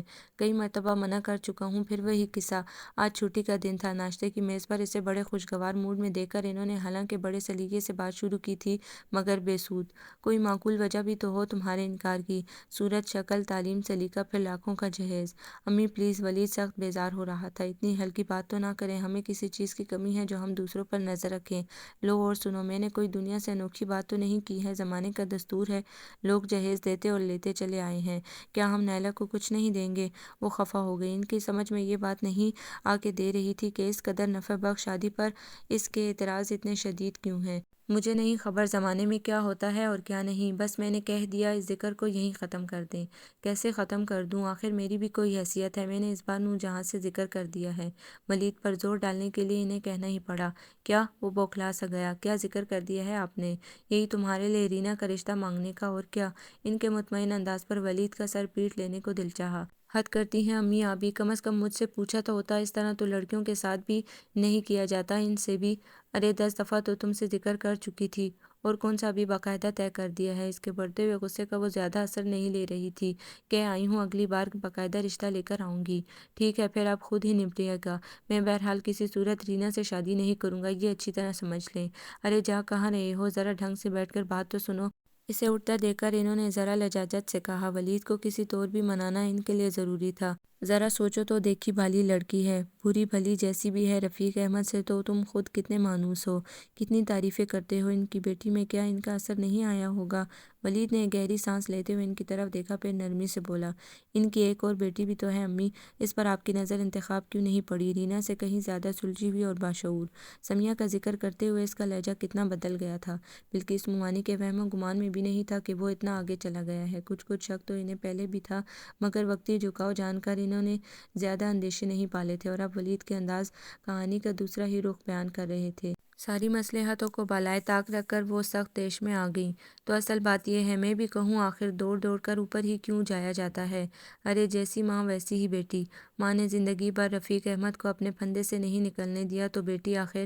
بس کریں امی، ولید نے تیزی سے ان کی بات کاٹی، ان لوگوں پر کیچڑ اچھالنے کی ضرورت نہیں ہے، پھوپھی جان کی محبت میں آپ انہی کی زبان بولنے لگی ہیں۔ بات بگڑتی جا رہی تھی، دونوں میں سے کوئی بھی اپنے موقف سے انچ بھر بھی سرکنے کو تیار نظر نہیں آتا تھا۔ اس وقت بھی ساری بحث کا نتیجہ لا حاصل ہی نظر آ رہا تھا۔ بلقیس مومانی کو شاہدہ بیگم کی چالاکیوں پر مبنی سارے سنے ہوئے قصے یاد آ رہے تھے، اور ان کی سچائی پر انہیں پورا یقین تھا۔ شہزین اور فوزیہ کے درمیان سرد جنگ نے نور جہاں بیگم کو کافی مخمصے میں ڈال رکھا تھا ان دنوں، جبکہ وہ رینا کے لیے بلقیس مومانی کا عندیہ جان کر بہت خوشی محسوس کر رہی تھی۔ ان دونوں کے بگڑے ہوئے موڈ ان کی ساری خوشی بار بار غارت کرنے کا سبب بن رہے تھے۔ دل ہی دل میں دونوں پر پیچ و تاب کھانے کے باوجود وہ دونوں کے درمیان معاملے کو درست کرنے کی فکر میں تھی۔ رینا کی شادی خیریت سے ہو جائے، پھر میں ان دونوں کے دماغ درست کروں گی، یہ بہرحال ان کا پکا ارادہ تھا۔ بوجہ بھی گھر میں کسی سے انہوں نے بلقیس مومانی کے ارادے کا ذکر نہیں کیا تھا، رفیق احمد صاحب سے بھی نہیں، کہ ان کے نزدیک سب سے ناقابل اعتبار تو وہی تھے۔ فوراً ہی جا کر شاہدہ بیگم کو سنا دیتے۔ اپنی اکلوتی بیٹی کی خوشیوں کے سلسلے میں وہ بہت حساس ہو رہی تھی، کہیں کوئی بری نظر نہ لگ جائے۔ اس وقت بھی وہ بڑے صندوق کا تالا کھولے اپنی برسوں کی جمع جتھا کی چیکنگ میں مصروف تھی۔ بھاری بھرکم بیڈ کورز، امپورٹڈ کمبل، شنیل کے لحاف، رضائیاں، درجنوں کشن کورز، ٹرالی اور ڈائننگ سیٹ نکال کر ایک طرف ڈھیر کیے جا رہی تھی۔ قیمتی اور نفیس کراکری کے کارٹن بھی اسٹور میں اوپر تلے بڑی تعداد میں رکھے تھے۔ سب چیزوں پر ایک نظر ڈال لو، پھر جو کچھ اور خریدنا ہے اس کی لسٹ تیار کرو۔ انہوں نے صندوق میں سے ایک اور بھاری سا بیگ کھینچ کر نکالتے ہوئے رینا کو پکڑایا۔ اسے وہ اشارتاً سمجھا چکی تھی، اسی لیے بڑی خوشی خوشی ان کی اس دلچسپ مصروفیت میں ساتھ دینے چلی آئی تھی، مگر اب بہت سی چیزوں کو دیکھ کر مسلسل ناگواری کا اظہار کیے جا رہی تھی۔ کیا دیکھ لوں؟ آپ نے بھی پتہ نہیں کس زمانے کے نوادرات اکٹھے کیے ہوئے ہیں، یہ بیڈ کورز میں تو ایک بھی کام کا نہیں، کلرز دیکھیں ذرا، اور ان پر یہ بڑے بڑے گلدستے۔ اس کی مسلسل تنقید نور جہاں بیگم کی فکر میں اضافہ کیے جا رہی تھی۔ اپنی دانست میں وہ تقریباً سارا انتظام کیے بیٹھی تھی۔ اے رینا، یہ تو بڑا نقصان ہو جائے گا، ایسا کریں گی کہ اچھی طرح سے پیک کروا لیں گے، کسی کو کیا پتہ چلے گا؟ انہوں نے راہ سمجھائی۔ جی نہیں، مجھے یہ گٹرا باندھ کر نہیں لے جانا، کبھی تو کھولنا ہی پڑے گے، پھر خواہ مخواہ مذاق بنے گا۔ رینا نے صاف انکار کر دیا۔ ولید تو ویسے بھی ان کے کلرز، ٹیسٹ، کپڑوں اور کمرے کی سیٹنگ تک کا مذاق اڑانے سے نہیں چوکتا تھا، جب اب پچھلے چند برسوں سے تو وہ اس کے سامنے بہت محتاط رہنے لگی تھی۔ اچھا پھر ایسا کرو، انہیں ایک لاجواب ترکیب سوجھی گئی، جو چیزیں تمہیں نہیں رکھنی انہیں الگ کر دو، میں ایک جگہ کر کے رکھ دوں گی، آخر کہیں تو سمیہ کی بھی شادی ہوگی، جب وقت آئے گا تو اس کو دے دوں گی، ایک یہ بڑا خرچہ بھی تو تمہارے ہی سر پڑنا ہے۔ آخری جملہ انہوں نے ایسی لاچاری سے کہا گویا آج تک سمیہ کے کل اخراجات انہی کی ذمہ داری رہے ہوں۔ یہ ٹھیک ہے امی، رینا خوش ہو گئی، اپنی مسترد کردہ چیزوں کو سمیہ کو سونپ دینے کا خیال خوش کن تھا، بہت باذوق بنتی ہے وہ ویسے بھی۔ امی، فوزیہ نے اسٹور کے ادھ کھلے دروازے سے اندر جھانکا، آپ یہاں ہیں؟ میں کتنی دیر سے آپ کو تلاش کر رہی ہوں، کیوں خیر تو ہے؟ وہ ہڑبڑا کر رہ گئی۔ ان کی اس بہو کا گھر والوں سے کم ہی کم تعلق رہتا تھا، اس کی اپنی سرگرمیاں اسے مصروف رکھتی تھی، اس وقت ان کی تلاش میں یہاں تک آنا ضرور کوئی معنی رکھتا تھا۔ ایک بات کرنی تھی آپ سے۔ انہوں نے ایک نظر نزدیک کھڑی رینا پر ڈالی۔ وہ جو میرے کزن آئے ہوئے ہیں نا کینیڈا سے، شفیع ہمدانی، ان کا ارادہ رینا کو پروپوز کرنے کا ہے، آپ بتائیں انہیں کس دن انوائٹ کریں؟ پروپوز؟ نور جہاں بیگم ہکا بکا تھی، اتنی انگریزی تو وہ بھی سمجھ لیتی تھی، مگر یقین نہیں آ رہا تھا ان کی بیٹی کی قسمت کا ستارہ کس بلندی پر چمکا تھا۔ شفیع ہمدانی فوزیہ کے چچا زاد بھائی تھے، جنہیں دیکھا تو انہوں نے حال ہی میں فقط ایک بار تھا، مگر ان کی عمارت اور وسیع کاروبار کے بارے میں وہ پہلے سے جانتی تھی، کینیڈا میں طویل عرصے سے مقیم تھے۔ اب خدا ہی جانے کہ وہاں شادی کی تھی یا نہیں، بہرحال مشہور کنوارے ہی تھے۔ پھر کیا کہوں ان سے؟ فوزیہ جواب طلب نظروں سے انہیں دیکھ رہی تھی۔ اتنی اہم بات وہ یوں کھڑے کھڑے کر رہی تھی جیسے روزمرہ کے کسی پروگرام کے متعلق رائے طلب کر رہی ہوں۔ نور جہاں بیگم کو بہو کی یہ لاپرواہ انداز بالکل نہیں بھاتے تھے، مگر رینا کی شاندار مستقبل کے دروازے پر لگے قفل کو اسی چابی سے کھولنا تھا، اس لیے بڑی لگاوٹ سے بولی، ارے بیٹی اسے کیسے بتا دوں؟ تم نے تو میرے ہاتھ پاؤں پھلا دیے ہیں۔ ذرا آج ان بھائیوں سے بھی مشورہ کر لوں، پھر بلا لیتے ہیں کسی بھی دن۔ فوزیہ کندھے چٹک کر باہر نکل گئی تو رینا بھی حواس بحال کر چکی تھی۔ اپنی خوش قسمتی پر یقین نہیں آ رہا تھا۔ شفیع ہمدانی کی عمر تو ضرور کچھ زیادہ تھی، مگر ان کی یہاں کراچی ہی میں 2 شاندار کوٹھیوں کی موجودگی سے تو وہ بھی بخوبی واقف تھی۔ دنیا گھومنے کی اس کی پرانی خواہش بھی آسانی سے پوری ہوتی نظر آ رہی تھی۔ اس سارے وبال کو تو سمیٹ کر رکھ دو بیٹی، توبہ گرمی سے برا حال ہو رہا ہے۔ نور جہاں بیگم کو سب کچھ ہی بالکل فضول سا لگنے لگا۔ اتنی شان و شوکت رکھنے والے داماد کے سامنے تو یہ سب کچھ بالکل ہی یوں ہی سا تھا۔ رینا کا چہرہ تمتما رہا تھا۔ اپنی اہمیت کو یکدم ہی سینکڑوں گنا بڑھتا محسوس کرنا ایک انوکھا تجربہ تھا۔ لمحے بھر کے لیے اسے ولید کا بھی خیال آیا تھا۔ ذرا دیر پہلے وہ اس کے ساتھ کو خوش قسمتی سمجھ رہی تھی اور اب شفیع ہمدانی کے آگے ولید کس قدر معمولی دکھائی دے رہا تھا۔ ان کی شخصیت اور بیک گراؤنڈ کے سامنے ولید بالکل ہی بونا لگ رہا تھا دونوں ماں بیٹی کو۔ رینا کی خوش بختی کی خبر معمولی نہیں تھی۔ سیڑھیاں پھلانگ کر اوپر جا ہی پہنچی تھی۔ شفیع ہمدانی مصروف شخصیت تھے، کسی بھی کام کو التوا میں ڈالنا انہیں کہاں سوٹ کر سکتا تھا، اور ایسے سنہری موقع کو ہاتھ سے جانے دینا بھی دانشمندی نہیں تھی۔ اس لیے نور جہاں بیگم کو رفیق احمد صاحب سے ذکر کرنے میں جلدی کرنی پڑی۔ اس طرح بات شاہدہ بیگم اور سمیہ تک بھی جا پہنچی۔ جس دن شفیع ہمدانی کی بہنیں باقاعدہ رشتہ لے کر آئیں، شاہدہ بیگم نے بہت خلوص کے ساتھ نور جہاں بیگم کو مبارکباد دی، مگر ان کی سرد مہری نے ہمیشہ کی طرح انہیں اس خوشی کے موقع پر بھی دل گرفتہ کر دیا۔ تھوڑی دیر میں ہی وہ اٹھ کھڑی ہوئیں۔ قسمت کی بات ہے، ورنہ بڑی تو سمیہ ہے، وہ بیٹھی ہے ابھی، اور رینا کا ماشاءاللہ رشتہ بھی طے پا گیا۔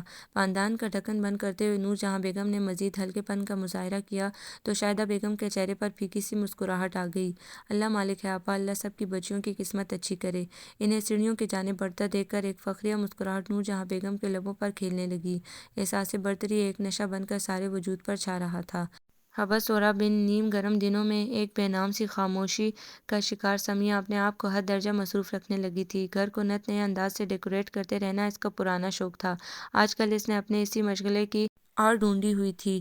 ٹی وی لاؤنج، سٹنگ روم، بیڈ روم، کوریڈورز، کچن، ہر جگہ اپنا روپ بدلتی جا رہی تھی، مگر اتنی ڈھیر ساری مصروفیت کے باوجود وہ جس خیال سے پیچھا چھڑانا چاہ رہی تھی وہ دبے پاؤں بار بار آ کر اس کی ساری کوششوں پر پانی پھیر رہا تھا۔ فرن کے گملوں کو نئے پاٹ ہینگرز میں سیٹ کرتے ہوئے اس کی نگاہ بیرونی گیٹ کے پار ہوتی ہوئی مایوسی سے واپس پلٹ آئی تھی۔ ولید کو پھر واپس آئے تقریباً ہفتہ ہونے کو آ رہا تھا، مگر ایک بار بھی یہاں آ کر نہیں جھانکا تھا۔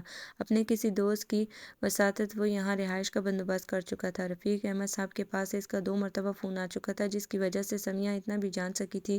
اتنے عرصے سے اس کی ہزار بے رخی کے باوجود ولید کبھی یوں لاتعلق نہیں ہوا تھا۔ دل خواہ مخواہ ہی حساس ہوا جا رہا تھا۔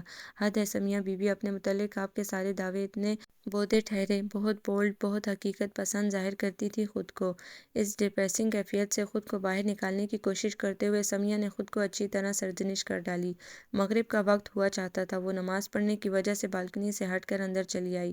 نماز سے فارغ ہو کر وہ امی سے کہتی ہوئی نیچے چلی آئی، رینا کا رشتہ اتنی اچھی جگہ طے ہونے جا رہا تھا۔ یہ سمیہ کے لیے بھی خوشی کی خبر تھی۔ حالانکہ بچپن سے اب تک رینا کے ساتھ اس کی جتنی لگی رہتی تھی، اس ناطے سے سمیہ کو اپنی خوشی پر کچھ حیرت بھی تھی، مگر یہ حقیقت تھی کہ رینا کے لیے نظر آنے والا ایک خوشگوار مستقبل اسے دلی خوشی پہنچا رہا تھا۔ شاید خون کی کشش تھی یا شاہدہ بیگم جیسی نیک فطرت ماں کی تربیت کا اثر، بہرحال بس طے ہی سمجھو۔ زبانی تو فوزیہ بھابی کے ذریعے کہلا ہی دیا ہے۔ اس ہفتے میں ان کی بہنیں آئیں گی تو 1 مہینے بعد کی ڈیٹ بھی فکس ہو جائے گی۔ رینا بتانے کے ساتھ ساتھ شرمانے کی بھی کوشش کر رہی تھی۔ اچھا واقعی اتنی جلدی؟ سمیہ کو حیرت ہوئی۔ رفیق احمد صاحب نے ابھی ایسا کوئی ذکر نہیں کیا تھا، جس کا مطلب تھا کہ انہیں ابھی اگلے پروگرام سے مطلع کرنا ضروری نہیں سمجھا گیا تھا۔ یقیناً بڑی امی بالا بالا سب کچھ طے کر رہی ہوں گی۔ اب اس عمر میں ان کی عادتیں بدلنے سے تو رہیں، سمیہ نے سوچا۔ سچ سمیہ، میں نے تو کبھی سوچا بھی نہیں تھا کہ زندگی میں ایسا زبردست چانس ملے گا۔ ہر وہ چیز جس کی کوئی بھی آرزو کر سکتا ہے میری دسترس میں ہوگی۔ رینا خوشی سے بے حال تھی۔ سمیہ کو محسوس ہو رہا تھا کہ وہ ابھی سے مزید مغرور شوباز بد دماغ بننے کی تیاریوں میں تھی۔ اللہ رحم کرے، سمیہ زیر لب بڑبڑائی، جس پر رینا نے اپنی ترنگ میں ذرا دھیان نہیں دیا۔ تمہیں بھی جس چیز کی ضرورت ہو مجھے فون پر بتا دیا کرنا۔ وہ اس وقت زبردست فیاضی کے موڈ میں تھی۔ سمیہ سے متعلق مسابقت اور حسد کا ہر جذبہ دھیما پڑا ہوا تھا۔ مقابلہ تو اپنے سے برابر کے لوگوں سے رکھا جاتا ہے، اور اپنے اور سمیہ کے درمیان تو اسے حیثیتوں میں زمین آسمان کا فرق دکھائی دے رہا تھا۔ یہی سوچ کر وہ سمیہ کے اگلے پچھلے قصور معاف کر چکی تھی۔ ویسے بھی آج کل وہ جس عالم سرشاری میں گرفتار تھی، اسے اس کیفیت میں اچھے خاصے سامع کی اشد ضرورت تھی، اور یہ ضرورت سمیہ کی صورت میں بخوبی پوری ہو رہی تھی۔ ان کی لنترانیاں اتنی جلدی ختم ہونے والی نہیں تھی۔ کچھ دیر بعد ہی سمیہ کو بوریت محسوس ہونے لگی تھی۔ ہونٹوں پر زبردستی کی مسکراہٹ سجائے وہ اٹھنے کے لیے کوئی معقول بہانہ تلاش کر ہی رہی تھی کہ لاؤنج کے کھلے دروازے سے اندر داخل ہوتی بلقیس مومانی اور ان کے پیچھے اندر آتا ولید۔ لحظہ بھر کے لیے تو سمیہ کے دل و دماغ سے ہر خیال محو کرتا چلا گیا۔ اف توبہ، یہ کہاں سے آ گئی؟ رینا کے لہجے میں ناگواری نمایاں تھی۔ آج ہی پہنچی ہوں یہاں۔ ولید تو کہتا رہا کہ کل لے چلوں گا، آج آرام کر لیں، تھک گئی ہوں گی۔ پر میں نے کہا میں کوئی پیدل تو آئی نہیں ہوں، ہوائی جہاز میں بیٹھی آرام سے یہاں۔ بلقیس مومانی رینا کو لپٹائے کہی جا رہی تھی۔ پہلے جیسے حالات ہوتے تو رینا خود ان کے آگے پیچھے جا رہی ہوتی، مگر اب اسے ان کی کوئی خاص ضرورت نہیں رہ گئی تھی، اس لیے خواہ مخواہ کی مروت برتنی بھی ضروری نہیں سمجھی۔ انہیں خود سے الگ کرتے ہوئے روکھے سے انداز میں بولی، امی اور شہزین بھابھی تو ایک جگہ میلاد میں گئی ہیں، دیر سے ہی واپس ہوگی۔ ربیہ بھابھی کچن میں ہیں شاید، چلو امی بھی آ جائیں گی، خیر سے تم تو ہو، اتنا یاد کرتی ہوں اپنی بیٹی کو کہ کوئی حد نہیں۔ نائلہ کو نہیں لائیں آپ؟ رینا ان کے محبت بھرے بیان سے ذرا متاثر نہیں ہوئی تھی۔ اس کی پھوپھی کے گھر چھوڑ کر آئی ہوں، انہوں نے کہتے کہتے ایک عجیب سی نظر سمیہ پر ڈالی، جس کے سلام کا انہوں نے آج بھی جواب دینا ضروری نہیں سمجھا تھا۔ یہ تم آج نیچے کیسے دکھائی دے رہی ہو؟ اماں نے اجازت دے دی تمہاری۔ ان کے الفاظ سے زیادہ انداز میں زہر بھرا ہوا تھا۔ سمیہ کو حلق میں کڑواہٹ کا نمایاں احساس ہوا۔ لمحہ بھر کے لیے اس نے نگاہ اٹھائی، ولید اسی کی طرف دیکھ رہا تھا۔ میں چلتی ہوں رینا، وہ اٹھ کھڑی ہوئی۔ بلقیس مومانی کی بات کا اس نے کوئی جواب نہیں دیا تھا۔ ارے ابھی سے کیوں جا رہی ہوں؟ مجھے تو ایک ضروری بات کرنی۔ رینا اس کے پیچھے تیزی سے لپکی۔ ولید نے پہلو بدلتے ہوئے بڑے تعصب سے اپنی امی کو دیکھا، جو اب فاخرانہ انداز سے تخت پر بیٹھی پان بنانے میں مصروف تھی۔ وہ انہیں کتنا سمجھا کر لایا تھا، مگر کیا فائدہ ہوا؟ سمیہ کی آنکھوں میں پھیلی گہری اداسی پل بھر میں اس پر افشا ہو چکی تھی۔ ایک شہر میں رہنے کے باوجود اس نے اپنے دل کو کتنا سمجھایا بجھایا تھا۔ سمیہ کو محض ایک نظر دیکھنے کی خواہش نے کتنا سر اٹھایا، مگر وہ ضبط کرتا رہا۔ اپنی ماں اور پھوپھی دونوں کی ذہنیت سے واقف تھا۔ دونوں ضد میں آ کر سمیہ کے نام سے کس کس عنوان کہانیاں جوڑیں گی اچھی طرح اندازہ تھا، اس لیے اپنی بات منوانے میں کامیابی پانے تک وہ اس گھر میں کم سے کم آنے کا تہیہ کر کے بیٹھا تھا۔ آج بھی وہ اپنی امی کے حد درجہ مجبور کرنے پر چلا آیا تھا، اور ان سے یہ وعدہ لے کر چلا تھا کہ وہ رینا کے سلسلے میں مزید کوئی بات نہیں کریں گی۔ رینا ابھی تک زینے کے پاس کھڑی سمیہ سے سرگوشیاں کر رہی تھی۔ خدا جانے اتنی بہت سی باتیں اس کے پاس کہاں سے جمع ہو گئی تھی، جو ختم ہونے کا نام ہی نہیں لے رہی تھی۔ ولید کو رینا کی شخصیت میں کسی واضح تبدیلی کا احساس ہو رہا تھا۔ بلقیس مومانی کو رینا کا یوں سمیہ سے شعر و شکر ہونا ایک آنکھ نہیں بھا رہا تھا۔ ان کے لگاوٹ بھرے انداز میں بار بار پکارنے پر رینا کو مجبوراً سمیہ کی جان چھوڑنی ہی پڑی۔ ایک گہری سانس لیتے ہوئے ولید جانے کے لیے اٹھ کھڑا ہوا۔ رینا کے ساتھ مسلسل محبت ظاہر کر کے اس کی والدہ محترمہ اپنے ارادے کی مضبوطی کا اظہار کر رہی تھی، یہ وہ اچھی طرح سمجھ رہا تھا۔ اس تماشے کو زیادہ دیر تک دیکھنے کا اس کا قطعی موڈ نہیں تھا۔ زندگی کے اس اہم موڑ پر وہ کسی قسم کے احمقانہ سمجھوتے کے لیے ہرگز تیار نہیں تھا۔ محاورتاً نہیں، حقیقتاً ان کی ساری رات آنکھوں میں کٹی تھی۔ زندگی میں شاید ایک دو ہی ایسے مواقع میسر آئے ہوں گے جب ان کی اس طرح نیند اڑی تھی۔ رات سونے سے ذرا پہلے انہیں اکیلا پا کر شہزین نے رازداری سے رینا کا رشتہ طے ہو جانے کا مسردہ سنایا تھا، تو وہ کتنی دیر بے یقینی سے منہ کھولتی دیکھتی رہ گئیں۔ فوزیہ کے رشتہ داروں میں ہو رہی ہے؟ وہ تو پہلے ہی زمین پر قدم نہیں رکھتی تھی، اب تو سارا خاندان ان کا مزید احسان مند ہو رہا ہے، بہت پیسے والے لوگ ہیں۔ نہ کسی نے لڑکے کے متعلق کوئی چھان بین ضروری سمجھی ہے، بس جو فوزیہ بی بی کہہ رہی ہیں سب آنکھیں بند کر کے ایمان لائے جا رہے ہیں۔ شہزین بھابھی فوزیہ کے لیے اپنے دل میں چھپا غبار نکال رہی تھی۔ رینا کے متعلق بلقیس مومانی کی نیت کا انہیں کچھ اندازہ تو تھا، مگر اپنی ساس سے اس سلسلے میں ان کی وضاحت بات چیت کا انہیں پتہ نہیں تھا، ورنہ شاید بتانے میں احتیاط کرتیں۔ وہ تو اپنا دل ہلکا کر کے چلی گئی، مگر بلقیس مومانی کے لیے رات گزارنا دوبھر ہو گیا تھا۔ نور جہاں بیگم ان کے ساتھ اس درجے سے بے وفائی کر جائیں گی، انہیں کبھی گمان بھی نہیں گزرا تھا۔ صبح تک بے چینی اس قدر بڑھ چکی تھی کہ وہ ولید سے وعدہ کر کے آئی تھی کہ فی الوقت اس مسئلے کو دوبارہ نہیں چھیڑیں گی۔ نور جہاں بیگم سے دوبارہ اپنی خواہش کا اظہار کر بیٹھیں۔ سچائی اگلوانے کا یہی طریقہ ان کی سمجھ میں آ رہا تھا، اور اب اپنی چہیتی نند کے منہ سے صاف صاف سن لینے کے بعد ششدر بیٹھی تھی۔ کیا کروں بھابھی، فیصلہ تو باپ بھائی کرنے والے ہیں، جہاں ان کی مرضی ہوگی وہیں تو حامی بھریں گے، میرا کیا زور چلنا ہے؟ پھر آپ نے ابھی باقاعدہ پیغام بھی نہیں دیا تھا۔ فوزیہ کے میکے والوں نے تو گھر کی دہلیز پکڑ رکھی تھی۔ گو نور جہاں بیگم نے سارے معاملے سے خود کو بری الذمہ قرار دینے کی پوری کوشش کی، مگر اس گھر میں ان کی مرضی کے بغیر ایک پتا بھی نہیں ہل سکتا تھا۔ یہ بلقیس مومانی سے زیادہ کون جانتا تھا؟ دل تو ان کا بہت چاہا کہ اتنی سنائے کہ نور جہاں بیگم کی طبیعت صاف ہو جائے، مگر اپنی بے عزتی کا احساس ان لمحوں میں اتنا گہرا تھا کہ وہ کچھ بھی نہیں کہہ پائیں۔ برسوں سے وہ نور جہاں بیگم کا سایہ بنی ہوئی تھی۔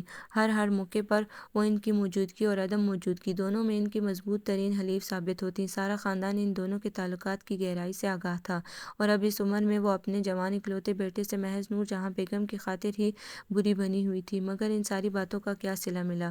وہ اتنی دل برداشتہ ہو رہی تھی کہ سب کے لاکھ اصرار پر ناشتہ بھی نہیں کر سکیں، اور احسن کو اپنے آفس جاتے ہوئے انہیں کافی لمبی ٹرن لے کر ولید کے فلیٹ پر چھوڑنا پڑا۔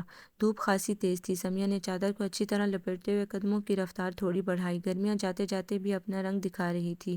اگر ہم لوگ درخت لگانے کے ہی عادی ہوتے تو کم از کم پیدل چلنے والوں کو کچھ تو سکون ملا کرتا۔ دور تک پھیلی سڑک پر کسی سایہ دار درخت کے نہ ہونے پر اس نے بے ساختہ سوچا۔ گھر سے قریب ہی چھوٹی سی مارکیٹ میں وہ ضرورت کی چند چیزیں لینے فہد کے ساتھ آئی تھی، جو منہ بنائے ہوئے اس کے ساتھ تو آ گیا تھا، مگر واپسی میں اسے اپنا کوئی بہت ضروری کام یاد آ گیا تھا۔ میں ابھی تھوڑی دیر میں آتا ہوں آپی، گھر قریب ہی تو ہے، تم آرام سے چلی جاؤ گی۔ سڑک پر وہ اس سے بحث بھی نہیں کر سکتی تھی۔ گھر 2-4 گلی ہی آگے رہ گیا تھا۔ اکیلے جانے میں اسے قطعی کوئی پریشانی نہیں تھی۔ بچپن سے وہ ان گلیوں سے مانوس تھی۔ مسئلہ صرف تیز اور چبھتی ہوئی دھوپ کا تھا جو مسلسل بے چین کیے ہوئے تھی۔ پیچھے سے آتی ایک گاڑی اچانک ہی اس سے چند قدم آگے آ کر رکی تو وہ کچھ چونکی۔ یہ اس قدر گرمی میں چہل قدمی کا شوق کس خوشی میں پورا کیا جا رہا ہے؟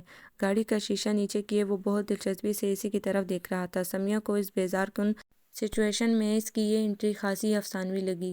چلو آؤ، میں چھوڑ دیتا ہوں گھر تک۔ اس کے جواب کا انتظار کیے بغیر گاڑی کا دروازہ کھول کر وہ کچھ اتنے قطعی انداز میں بولا جیسے سمیہ کی طرف سے انکار کا کوئی سوال ہی نہ ہو۔ لیجئے۔ پھر وہی گھسی پٹی شروعات۔ اپنے اندر کی کیفیات چھپانے میں گو اس سے خاصی دقت ہوئی، مگر ولید کے آفر پر ہنسی بھی بڑے زور کی آ رہی تھی۔ جی نہیں شکریہ، میں چلی جاؤں گی۔ بظاہر جواب بے حد سنجیدگی سے دیا گیا۔ اب جب کہ یہ صورتحال پیش آ ہی گئی تھی تو سمیہ کے خیال میں اس کا یہی ری ایکشن ہونا چاہیے تھا۔ تو حرج کیا ہے؟ ولید نے کچھ ایسی نگاہوں سے اسے دیکھا گویا اس کی صحیح دماغی کے بارے میں کچھ شک ہو۔ اگر یہاں آس پاس کوئی ایسے قابل ذکر نظارے ہیں تو ان سے میرا خیال ہے گاڑی میں بیٹھ کر بھی لطف اندوز ہوا جا سکتا ہے۔ بات لمبی ہوتی جا رہی تھی اور یوں سرراہ کھڑے ہونا کافی احمقانہ لگ رہا تھا۔ سمیہ نے مزید تماشا بننے کے بجائے آرام سے گھر تک پہنچنے کو ترجیح دی۔ چلیے، جو حکم۔ ولید نے گاڑی سٹارٹ کرتے ہوئے سمیہ کو دیکھا جو اب بالکل لاتعلقی سے گردن موڑے باہر کی طرف دیکھی جا رہی تھی۔ اور سنائیں، کیا مصروفیت ہے آج کل؟ بس ایسے ہی، کوئی خاص نہیں۔ کیوں، سنا ہے کہ تمہاری عزیز بہن کی شادی خانہ آبادی ہو رہی ہے، اس حساب سے تو تمہاری مصروفیت کو بہت خاص ہونا چاہیے۔ سمیہ نے اس کی بات کا جواب دینا ضروری نہیں سمجھا۔ یوں بھی پچھلے کئی دنوں سے وہ خود کو روزانہ یہ باور کرانے کی کوشش کرتی رہتی تھی کہ ولید کی موجودگی یا اس کا خیال اس کے لیے ہرگز بھی ڈپریسنگ نہیں ہے۔ تمہاری بڑی امی تو بہت خوش ہوں گی، آخر اتنا زبردست چانس ملا ہے۔ کیا عورتوں والی کو ریدنے کی فطرت ہے؟ سمیہ نے جل کر سوچا اور چڑھ کر بولی، بڑی امی سے زیادہ تو مجھے آپ خوش نظر آ رہے ہیں۔ ولید اس کی بات پر بڑے زور سے ہنسا اور ہنستا ہی چلا گیا۔ یہ تو تم نے 100% صحیح کہا۔ میرا خیال ہے رینا کی شادی پر سب سے زیادہ خوش ہونے والا شخص میں ہی ہوں۔ سچ بتاؤں، میں نے تو اس خبر پر شکرانہ بھی ادا کیا ہے۔ سمیہ سمجھی نہیں کہ آیا وہ یہ بات مذاق میں کہہ رہا ہے یا سنجیدہ ہے۔ یہ شکرانے کی وجہ میں تمہیں پھر بتاؤں گا۔ گھر کے نزدیک گاڑی آہستہ کرتا ہوا وہ بڑے خوشگوار موڈ میں تھا۔ اسی وقت گھر کا بڑا گیٹ کھلا۔ باہر نکلتی ہوئی گاڑی میں نور جہاں بیگم اور رینا تھے۔ دونوں نے بیک وقت ہی ان کی طرف دیکھا۔ ولید نے خوش دلی سے انہیں دیکھ کر ہاتھ ہلا دیا، جواباً وہ بھی مسکرا دی۔ گاڑی ان کے نزدیک سے گزرتی چلی گئی۔ اب پہلے والے حالات تو تھے نہیں کہ وہ ولید کی آؤ بھگت کے خیال سے وہاں رکنا ضروری خیال کرتی۔ کیا ہوا، تم ان لوگوں کو دیکھ کر کچھ پریشان سی ہو گئی ہو؟ ولید نے بالکل ٹھیک اندازہ لگایا تھا، مگر سمیہ نے برا مانا۔ کیوں، مجھے کیا پریشانی ہو سکتی ہے؟ خواہ مخواہ ہی۔ وہ سر جھٹک کر نیچے اتر گئی تو وہ بھی باہر نکل آیا۔ ہاں بات تو صحیح ہے، ایسی چھوٹی چھوٹی باتوں پر کیا دھیان دینا؟ حالانکہ بہت سے لوگوں کی عادت ہوتی ہے کہ وہ ذرا کوئی ایسی ویسی، وہ اس کے پیچھے آتا ہوا مستقل بولے چلا جا رہا تھا، اور سمیہ جو بڑی امی کی ذہنیت سے اچھی طرح واقف ہونے کی وجہ سے تھوڑی سی پریشانی کا شکار ہو رہی تھی، ولید کے اس قدر کھلے ہوئے موڈ پر حیران ہوئی جا رہی تھی۔ اب اس دن جب بلقیس مومانی کے ساتھ جب وہ نیچے آیا تھا تو کس قدر بجھا تھا، ایک آدھ جملے سے زیادہ اس نے کوئی بات بھی نہیں کی تھی، جبکہ آج زندگی میں کوئی اور بڑے سے بڑا واقعہ بھی شاید انہیں اس سے زیادہ حیران نہیں کر سکتا تھا جتنا کہ بلقیس مومانی کی اپنے ہاں آمد اور پھر سمیہ کو اپنی بہو بنانے کی خواہش کے اظہار نے کیا تھا۔ اول تو انہیں اوپر آتا دیکھتے ہی شاہدہ بیگم کے دل میں یہ خیال آیا کہ یقیناً نادانستگی میں ان سے ورنہ سمیہ سے تو یقیناً کوئی ایسی خطا سرزد ہوئی ہے جس کی سرزنش کے لیے بلقیس مومانی کو بنفس نفیس آنا پڑا ہے۔ شادی کے ابتدائی سالوں میں وہ ان کی بات بے بات جس طرح آئے دن خبر لیا کرتی تھی، وہ سارے واقعات برسوں کی مسافت پل بھر میں طے کرتے ہوئے سامنے آ کھڑے ہوئے تھے۔ شروع سے ہی ان کا خوف اس بری طرح شاہدہ بیگم کے دل میں بیٹھا تھا کہ اب اتنے طویل عرصے کے بعد بھی وہ ان کا سامنا کرنے سے گھبراتی تھی۔ شکر تھا کہ رفیق احمد خود گھر پر موجود تھے۔ آگے بڑھ کر بلقیس مومانی کا خیر مقدم کرنے کا فریضہ انہوں نے ہی سر انجام دیا تھا۔ دل ہی دل میں تو وہ بھی کچھ کم حیرت زدہ نہیں تھے، اور ان کی آمد کا مقصد جان کر تو سچی بات ہے کہ انہیں اپنے کانوں پر یقین نہیں آ رہا تھا، مگر زندگی کو اتنا برت چکے تھے کہ اب اپنی داخلی کیفیات کا اظہار کم کم ہی کرتے تھے۔ بس رفیق احمد، اب میں تمہاری ایک نہیں سنوں گی، انہوں نے ایک ہاتھ اٹھاتے ہوئے فیصلہ کن انداز میں کہا۔ زندگی میں پہلی بار تم سے کچھ مانگا ہے، انکار نہیں کر سکتے، آخر دوہرا رشتہ ہے تم سے۔ ان کے اس قسم کے بہت سے جملوں کے جواب میں رفیق احمد انہیں بڑی مشکل سے یہ باور کرانے میں کامیاب ہوئے کہ انشاءاللہ جو کچھ ہوگا اچھا ہی ہوگا، اور یہ کہہ کر اگر وہ انہیں تھوڑا سا ٹائم سوچنے کے لیے دیں گے تو ان کی بہت مہربانی ہوگی۔ رہے شاہدہ بیگم تو وہ زیادہ وقت ان دونوں کی شکلیں دیکھتی رہیں۔ اے شاہدہ، بھئی تم میری طرف سے اپنا دل صاف کر لو، پتہ نہیں لوگوں کی باتوں میں آ کر تمہیں کیا کچھ کہہ بیٹھی ہوں۔ بلقیس مومانی تھوڑی تھوڑی دیر بعد ان سے مخاطب ہو کر ٹکڑا لگاتی۔ آخر رات گئے تک سمیہ کو بہت سا پیار کر کے اور ولید کے بہت سے ایسے اوصاف بھی بیان کر کے جو شاید اس میں ہوں بھی نہیں، وہ رخصت ہوئیں تو ان سبھی کو ایک نئے احساس کی گرفت میں چھوڑ گئیں۔ آج پہلی بار وہ اس گھر میں آنے کے باوجود نورجہاں بیگم سے نہیں ملی تھی۔ آنے اور جانے دونوں کے لیے انہوں نے گھر کے اندرونی زینے کے بجائے گیٹ کے نزدیک سے جو ایک الگ زینہ اوپر کے پورشن کی طرف جا رہا تھا، اس کا انتخاب کیا تھا۔ رفیق احمد کی تمام تر دلیلوں کے باوجود شاہدہ بیگم کا دل کسی طور مطمئن نہیں ہو پا رہا تھا۔ اپنے لیے لوگوں کے رویوں میں چھپی جو بدصورتی وہ بڑی ہمت اور صبر سے برداشت کرتی چلی آ گئی تھی، اس کا ایک حصہ بھی سمیہ کے حصے میں آئے انہیں گوارا نہیں تھا۔ اپنی ساری سادہ دلی اور نیک فطرت کے باوجود بلقیس مومانی کا پچھلا ریکارڈ دیکھتے ہوئے سمیہ کے لیے ان کا بطور ساس انتخاب شاہدہ بیگم کے لیے ایک مشکل ترین فیصلہ ثابت ہو رہا تھا۔ اللہ پر بھروسہ رکھو، ولید بہت سلجھا ہوا لڑکا ہے، بلقیس بھابھی سے بہت مختلف، دیکھنا سمیہ بہت خوش رہے گی۔ ابھی تھوڑی دیر پہلے ہی رفیق احمد انہیں قائل کرنے کی کوشش کر کے اٹھے تھے، مگر کسی فیصلے پر اب بھی دونوں متفق نہیں ہو سکے تھے۔ اتنے برسوں میں یہ پہلا موقع تھا جو انہوں نے شوہر کی کسی خواہش پر اپنی مرضی کو ترجیح دینے کی کوشش کی تھی۔ رفیق احمد ان کے دل میں چھپے سارے اندیشوں کو اچھی طرح سمجھ رہے تھے۔ یہی وجہ تھی کہ ولید کو بہت پسند کرنے کے باوجود وہ انہیں راضی کرنے کی کوشش تو کر رہے تھے، مگر اس سلسلے میں کسی قسم کی زبردستی ان کی جانب سے نہیں تھی۔ زندگی میں انہوں نے کبھی اپنا کوئی اختیار استعمال کرنے کی کوشش نہیں کی تھی، اب کم از کم اپنی اولاد کے سلسلے میں وہ کوئی بھی فیصلہ پوری خوشی اور اعتماد کے ساتھ کریں، یہ رفیق احمد کی دلی خواہش تھی۔ تھوڑے فاصلے پر بیٹھی سمیہ فہد سے کسی بحث میں مصروف تھی۔ شاہدہ بیگم بے دہانی میں مسلسل اسی کی طرف دیکھے جا رہی تھی۔ کیا بات ہے امی، کوئی کام ہے کیا؟ وہ ان کے قریب چلی آئی۔ نہیں بیٹا، کچھ نہیں۔ اچھا بتائیں، آپ اتنی خاموش کیوں ہیں؟ اس نے نزدیک بیٹھتے ہوئے ان کے کندھے سے سر ٹکایا۔ شاہدہ بیگم نے پیار سے اس کی طرف دیکھا، معصوم اور مسکراتا چہرہ، ہر قسم کی ریاکاری سے مبرا۔ انہیں اپنی بیٹی اس وقت بہت خوبصورت، بہت منفرد دکھائی دی۔ راتوں انہوں نے سمیہ سے بھی رائے مانگی تھی، جس کے جواب میں وہ جیسی آپ کی مرضی کہہ کر نظریں جھکا کر رہ گئی تھی، لیکن اس کے چہرے پر جتنے خوبصورت رنگ بکھرے تھے وہ ان کی نگاہوں سے پوشیدہ نہیں رہ سکے تھے۔ سمیہ خوش تھی، یہ بات انہیں معاملے کا دوسرا رخ بھی دکھا رہی تھی۔ شاہدہ بیگم مسلسل ایک کشمکش کا شکار تھیں، بلقیس مومانی کا دباؤ، رفیق احمد کا ولید کی طرف جھکاؤ، اور سب سے بڑھ کر سمیہ کی ہوشی۔ کہیں وہ نادانستگی میں اپنی بیٹی کے ساتھ کوئی زیادتی نہ کر بیٹھیں، ان کے دل میں یہ بات چھپے جا رہی تھی۔ حالانکہ اتنا یقین تھا کہ اگر سب باتوں کو نظر انداز کر کے وہ ولید کے حق میں فیصلہ نہیں دیں گی، تب بھی رفیق احمد تو کیا، سمیہ بھی ان کی خوشی کو اپنی خوشی جانیں گی۔ سمیہ اٹھ کر دوبارہ فہد کی طرف چلی گئی تھی۔ کوئی میگزین ٹیبل پر بچھائے دونوں شاید کسی پزل کو حل کرنے میں مصروف تھے۔ سمیہ کے ہونٹوں پر بڑی پیاری مسکراہٹ تھی۔ اچانک ہی وہ فہد کی کسی بات پر کھلکھلا کر ہنس پڑی، ایک سچی اور بھرپور ہنسی جو دل کی گہرائیوں سے اٹھنے والی خوشی کی کوئی لہر ہی ہونٹوں کو بخش سکتی تھی۔ شاہدہ بیگم کا ذہن خود بخود کسی نتیجے پر پہنچنے لگا تھا، شاید یہی فیصلے کی گھڑی تھی۔ آج کا دن بہت ہنگامہ خیز تھا اور حیرت انگیز بھی۔ پچھلی رات دیر تک احسن بھائی اور سعید اوپر کی منزل میں اپنے والد کے ساتھ کسی صلاح مشورے میں مصروف رہے تھے، جس کی نور جہاں بیگم کو مطلق خبر نہیں ہو سکی تھی۔ ایک تو رات وہ دانش اور فوزیہ کے ساتھ رینا کے سسرال میں مدعو تھی، جہاں کی شان و شوکت اور گلیمر نے انہیں وہاں سے جلدی اٹھنے ہی نہیں دیا۔ دوسرے رینا کی شادی اب اتنا نزدیک آ چکی تھی کہ ادھر ادھر کی باتوں سے ان کی دلچسپی آج کل نہ ہونے کے برابر ہی رہ گئی تھی۔ صبح ناشتے کی میز پر خلاف توقع رفیق احمد صاحب کو دیکھ کر انہیں حیرت تو ہوئی، مگر موقع اچھا تھا۔ رات کو جو کچھ دیکھا تھا اس کو 10 سے ضرب کر کے وہ اپنے تئیں سب کو امپریس کرتی رہی۔ باقی سب زیادہ تر خاموش ہی رہے، صرف دانش ہی بیچ بیچ میں کوئی لقمہ دیتے رہے۔ بہن کی خوش بختی کو وہ بجا طور پر اپنی بیوی کا مرہون منت ہی سمجھ رہے تھے۔ احسن اور سعید نے کئی بار چور نظروں سے رفیق احمد صاحب کی طرف دیکھا تھا، جو اتنے اطمینان اور معیت سے اپنا چائے کا کپ ختم کرنے میں مصروف تھے، جیسے آج کے دن ان کے کرنے کے لیے سب سے ضروری یہی کام ہے۔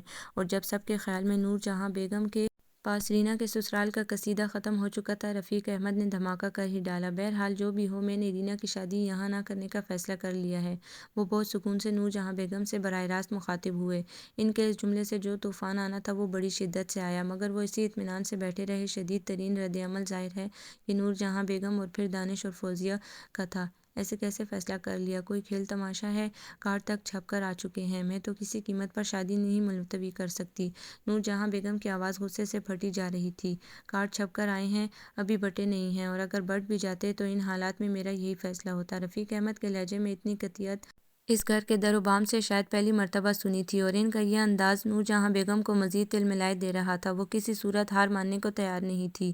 دانش اور فوزیہ بھی بہت بڑھ چڑھ کر بولے جا رہے تھے، مگر جب ان کی یہ صورتحال کھلی کہ احسن بھائی کے کسی قریبی دوست نے انہیں شفیع حمدانی کی کینیڈا میں انتہائی غیر اخلاقی سرگرمیوں کی بہت سچی رپورٹ دی ہے، تو دانش کو تو خیر خاموش ہونا پڑا، جبکہ فوزیہ اسے اپنی اور اپنے میکے کی بے عزتی قرار دیتی وہاں سے واک آؤٹ کر گئی۔ رینا پہلے ہی روتی ہوئی وہاں سے اٹھ کر جا چکی تھی۔ اس کے لیے تو یہ صدمہ بہت بڑا تھا، جن بلندیوں کو وہ اب چھونے والی ہی تھی وہ یک بہ یک بہت دور ہو گئی تھی۔ نظر لگ گئی میری بچی کی خوشیوں کو، خدا دشمنوں کو بھی اس طرح تڑپائے جیسے میرا دل چل رہا ہے۔ وہ اب کوسنوں پر اتر آئی تھی۔ یہ ان کا پرانا ہتھیار تھا، بند کرو یہ جاہلانہ پن، خدا کا شکر ادا کرو کہ اس نے بروقت بچا لیا ہے۔ رفیق احمد کا انداز اتنا سخت تھا کہ سب ہی گھر والوں کو اجنبی لگا۔ تمہیں تو کبھی شکر کی توفیق ہی نہیں ہوئی، ہمیشہ جو چاہا کیا، کم از کم اب تو ہوش کے ناخن لو۔ وہ اپنی بات ختم کر کے احسن کو اپنے پیچھے آنے کا اشارہ کرتے ہوئے اٹھ کھڑے ہوئے۔ نور جہاں بیگم کو یاد نہیں آ رہا تھا کہ شوہر کے اس رویے سے ان کا پہلے بھی کبھی سابقہ پڑا تھا، وہ تو ہمیشہ سے اسی طرح دل کی بڑاس نکالنے کی عادی تھی۔ رفیق احمد کان لپیٹے ادھر سے ادھر ہو جاتے تھے، اور آج یوں اس طرح اس عمر میں بیٹوں اور بہوؤں کی موجودگی میں ان کی سرزنش۔ مشکل تو یہ تھی کہ وہ کچھ بھی کرنے کی پوزیشن میں نہیں تھے۔ ہاں، اگر احسن اور سعید اس معاملے میں باپ کے ہم نوا نہ ہوتے تو وہ اچھی طرح دیکھ لیتی رفیق احمد صاحب کو۔ سب اسی کا سکھایا پڑھایا ہے۔ ولید سے بیٹی کی بات طے کر کے پتہ نہیں کیا سمجھ رہی ہیں، میں بھی اچھی۔ دونوں بہوؤں کی ابھی تک ٹیبل پر موجودگی میں انہیں اپنی کسیاہٹ دور کرنے کا یہی طریقہ سمجھ میں آیا کہ بات کا رخ موڑ دیا جائے۔ آج کل روزانہ ہی بادل گھر کر آ رہے تھے، لگتا تھا کہ بارش ہوا ہی چاہتی ہے۔ ذرا غور سے دیکھو تو ان بادلوں میں کتنے ہی رنگ چھپے نظر آتے تھے، گلابی، نیلے، جامنی۔ سمیہ بڑی محویت سے ان خوبصورت رنگوں کو دیکھے جا رہی تھی کہ امی کی آواز نے چونکا دیا، سمیہ ذرا نیچے سے ربیہ کو تو بلا کر لانا۔ سمیہ کی شادی کی تیاریوں میں وہ ربیہ بھابھی سے ہی مدد لے رہی تھی، اور ربیہ بھی بہت خوشی خوشی ان کا ساتھ دینے میں مصروف تھی۔ اتنے دنوں میں بلقیس مومانی اور ولید کا رویہ شاہدہ بیگم کو کافی مطمئن کر گیا تھا۔ بلقیس مومانی کے ہاں کر لینے کے بعد بھی وہ کئی دن سہمی سہمی سی رہی، مگر سمیہ اور رفیق احمد کے پرسکون اور کھلے ہوئے چہرے ان کے دل سے سارے خدشات مٹاتے جا رہے تھے۔ شادی میں ابھی چند ماہ باقی تھے، مگر وہ آہستہ آہستہ تیاریوں میں مصروف ہو چکی تھی۔ اچھا ٹھہرو، تم مت جاؤ، میں خود دیکھ لیتی ہوں۔ کچھ سوچ کر انہوں نے سمیہ کو منع کیا اور خود زینے کی طرف بڑھ گئیں۔ خیال آیا تھا کہ شہزین بھابھی کی چھوٹی بیٹی کی طبیعت کل رات سے کچھ خراب ہے، لگے ہاتھوں اس سے بھی پوچھ لیں گی۔ نیچے لاؤنج میں گہرا سناٹا تھا، اوپر کے کام پر مامور ملازم لڑکا ایک کونے میں اونگ رہا تھا۔ وہ جی، ربیہ بھابھی تو سعید بھائی کے ساتھ ابھی ابھی باہر گئی ہیں، ان کے استفسار پر اس نے بتایا۔ لاؤنج سے ملحقہ کوریڈور سے گزر کر انہوں نے شہزین کے کمرے میں جانا چاہا تھا کہ نور جہاں بیگم کے کمرے کے ادھ کھلے دروازے سے آتی ولید کی آواز انہیں بری طرح چونکا گئی۔ ولید کب سے یہاں آیا ہوا تھا، انہیں بالکل بھی خبر نہیں تھی۔ پھوپھی جان، میں بہت معذرت کے ساتھ آپ کو یہ سمجھانے کی کوشش کر رہا ہوں کہ اب اس سارے تماشے کو ختم ہو جانا چاہیے۔ لگ رہا تھا کہ وہ کافی دیر سے ان کے ساتھ کسی بحث میں مصروف تھا۔ ارے تو میں نے کیا جھوٹ کہا ہے تمہاری ماں سے، ساتھ لیے لیے نہیں پھرتے تم سمیہ کو، اس دن میرے سامنے جانے کہاں کہاں کی سیریں کرا کر لائے تھے۔ نور جہاں بیگم کے لہجے میں اتنی تپش تھی کہ شاہدہ بیگم کو چاروں طرف الاؤ سے بھڑکتے ہوئے محسوس ہو رہے تھے۔ اتنا عرصہ بیت گیا تھا، مگر ان کے لیے لگ رہا تھا کچھ بھی نہیں بدلا تھا۔ جہاں سے سفر شروع ہوا تھا وہ آج بھی اسی مقام پر کھڑی تھی۔ نور جہاں بیگم کے ترکش میں حسد، حقارت اور الزام تراشیوں کے سارے تیر آزمودہ اور محفوظ تھے، بس نشانے پر ان کی جگہ اب سمیہ کھڑی تھی، جس کو پہنچنے والی ہلکی سی چوٹ بھی شاہدہ بیگم کے لیے جان لیوا تھی۔ ان ماں بیٹی کو مجھ سے زیادہ کون جان سکتا ہے؟ حیرت تو بلقیس بھابھی پر ہے کہ انہیں تمہارے لیے یہی تیز چالاک لڑکی پسند۔ بس کریں، ولید نے ان کی بات تیزی سے کاٹی، اب ایک لفظ بھی مزید مت کہیے گا۔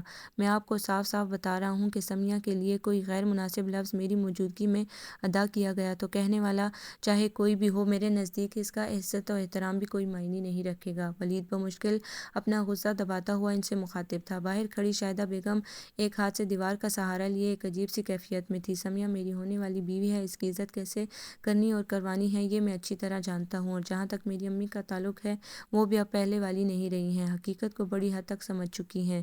اپنی بات ختم کر کے وہ فوراً ہی پردہ اٹھا کر باہر نکل آیا۔ شاہدہ بیگم اس کا یوں سامنا ہونے پر شرمندہ سی ہو گئی، اتنا موقع ہی نہیں مل سکا کہ ولید کے باہر نکلنے سے پہلے وہاں سے ہٹ جاتی۔ وہ انہیں دیکھ کر پل بھر کے لیے تو ٹھٹکا، مگر پھر آگے بڑھ کر ان کے کندھے پر ہاتھ رکھتے ہوئے بڑی ملائمت سے بولا، چلیے اوپر چلتے ہیں۔ اور ولید کے سہارے لاؤنج پار کرتی شاہدہ بیگم کو محسوس ہوا کہ اب ماحول یکسر بدل چکا تھا۔ ذرا دیر پہلے وجود سے لپٹتی تپش کی لہروں کا اب نشان تک نہیں تھا، چاروں طرف ٹھنڈک کا پرسکون احساس پھیلتا ہوا محسوس ہو رہا تھا۔ ان کی بیٹی کا مستقبل یقیناً محفوظ ہاتھوں میں تھا، زندگی بھر کی ریاضت کا بہت خوبصورت انعام وہ حاصل کر چکی تھی، ابھی اوپر پہنچ کر انہیں اس باری تعالیٰ کے حضور شکر کے لیے سر بسجود ہونا تھا۔ آپ کو یہ ناول کیسا لگا؟ کمنٹس میں اپنی رائے ضرور دیں، ہمارے چینل کو لائک کریں، سبسکرائب کریں، شیئر کریں۔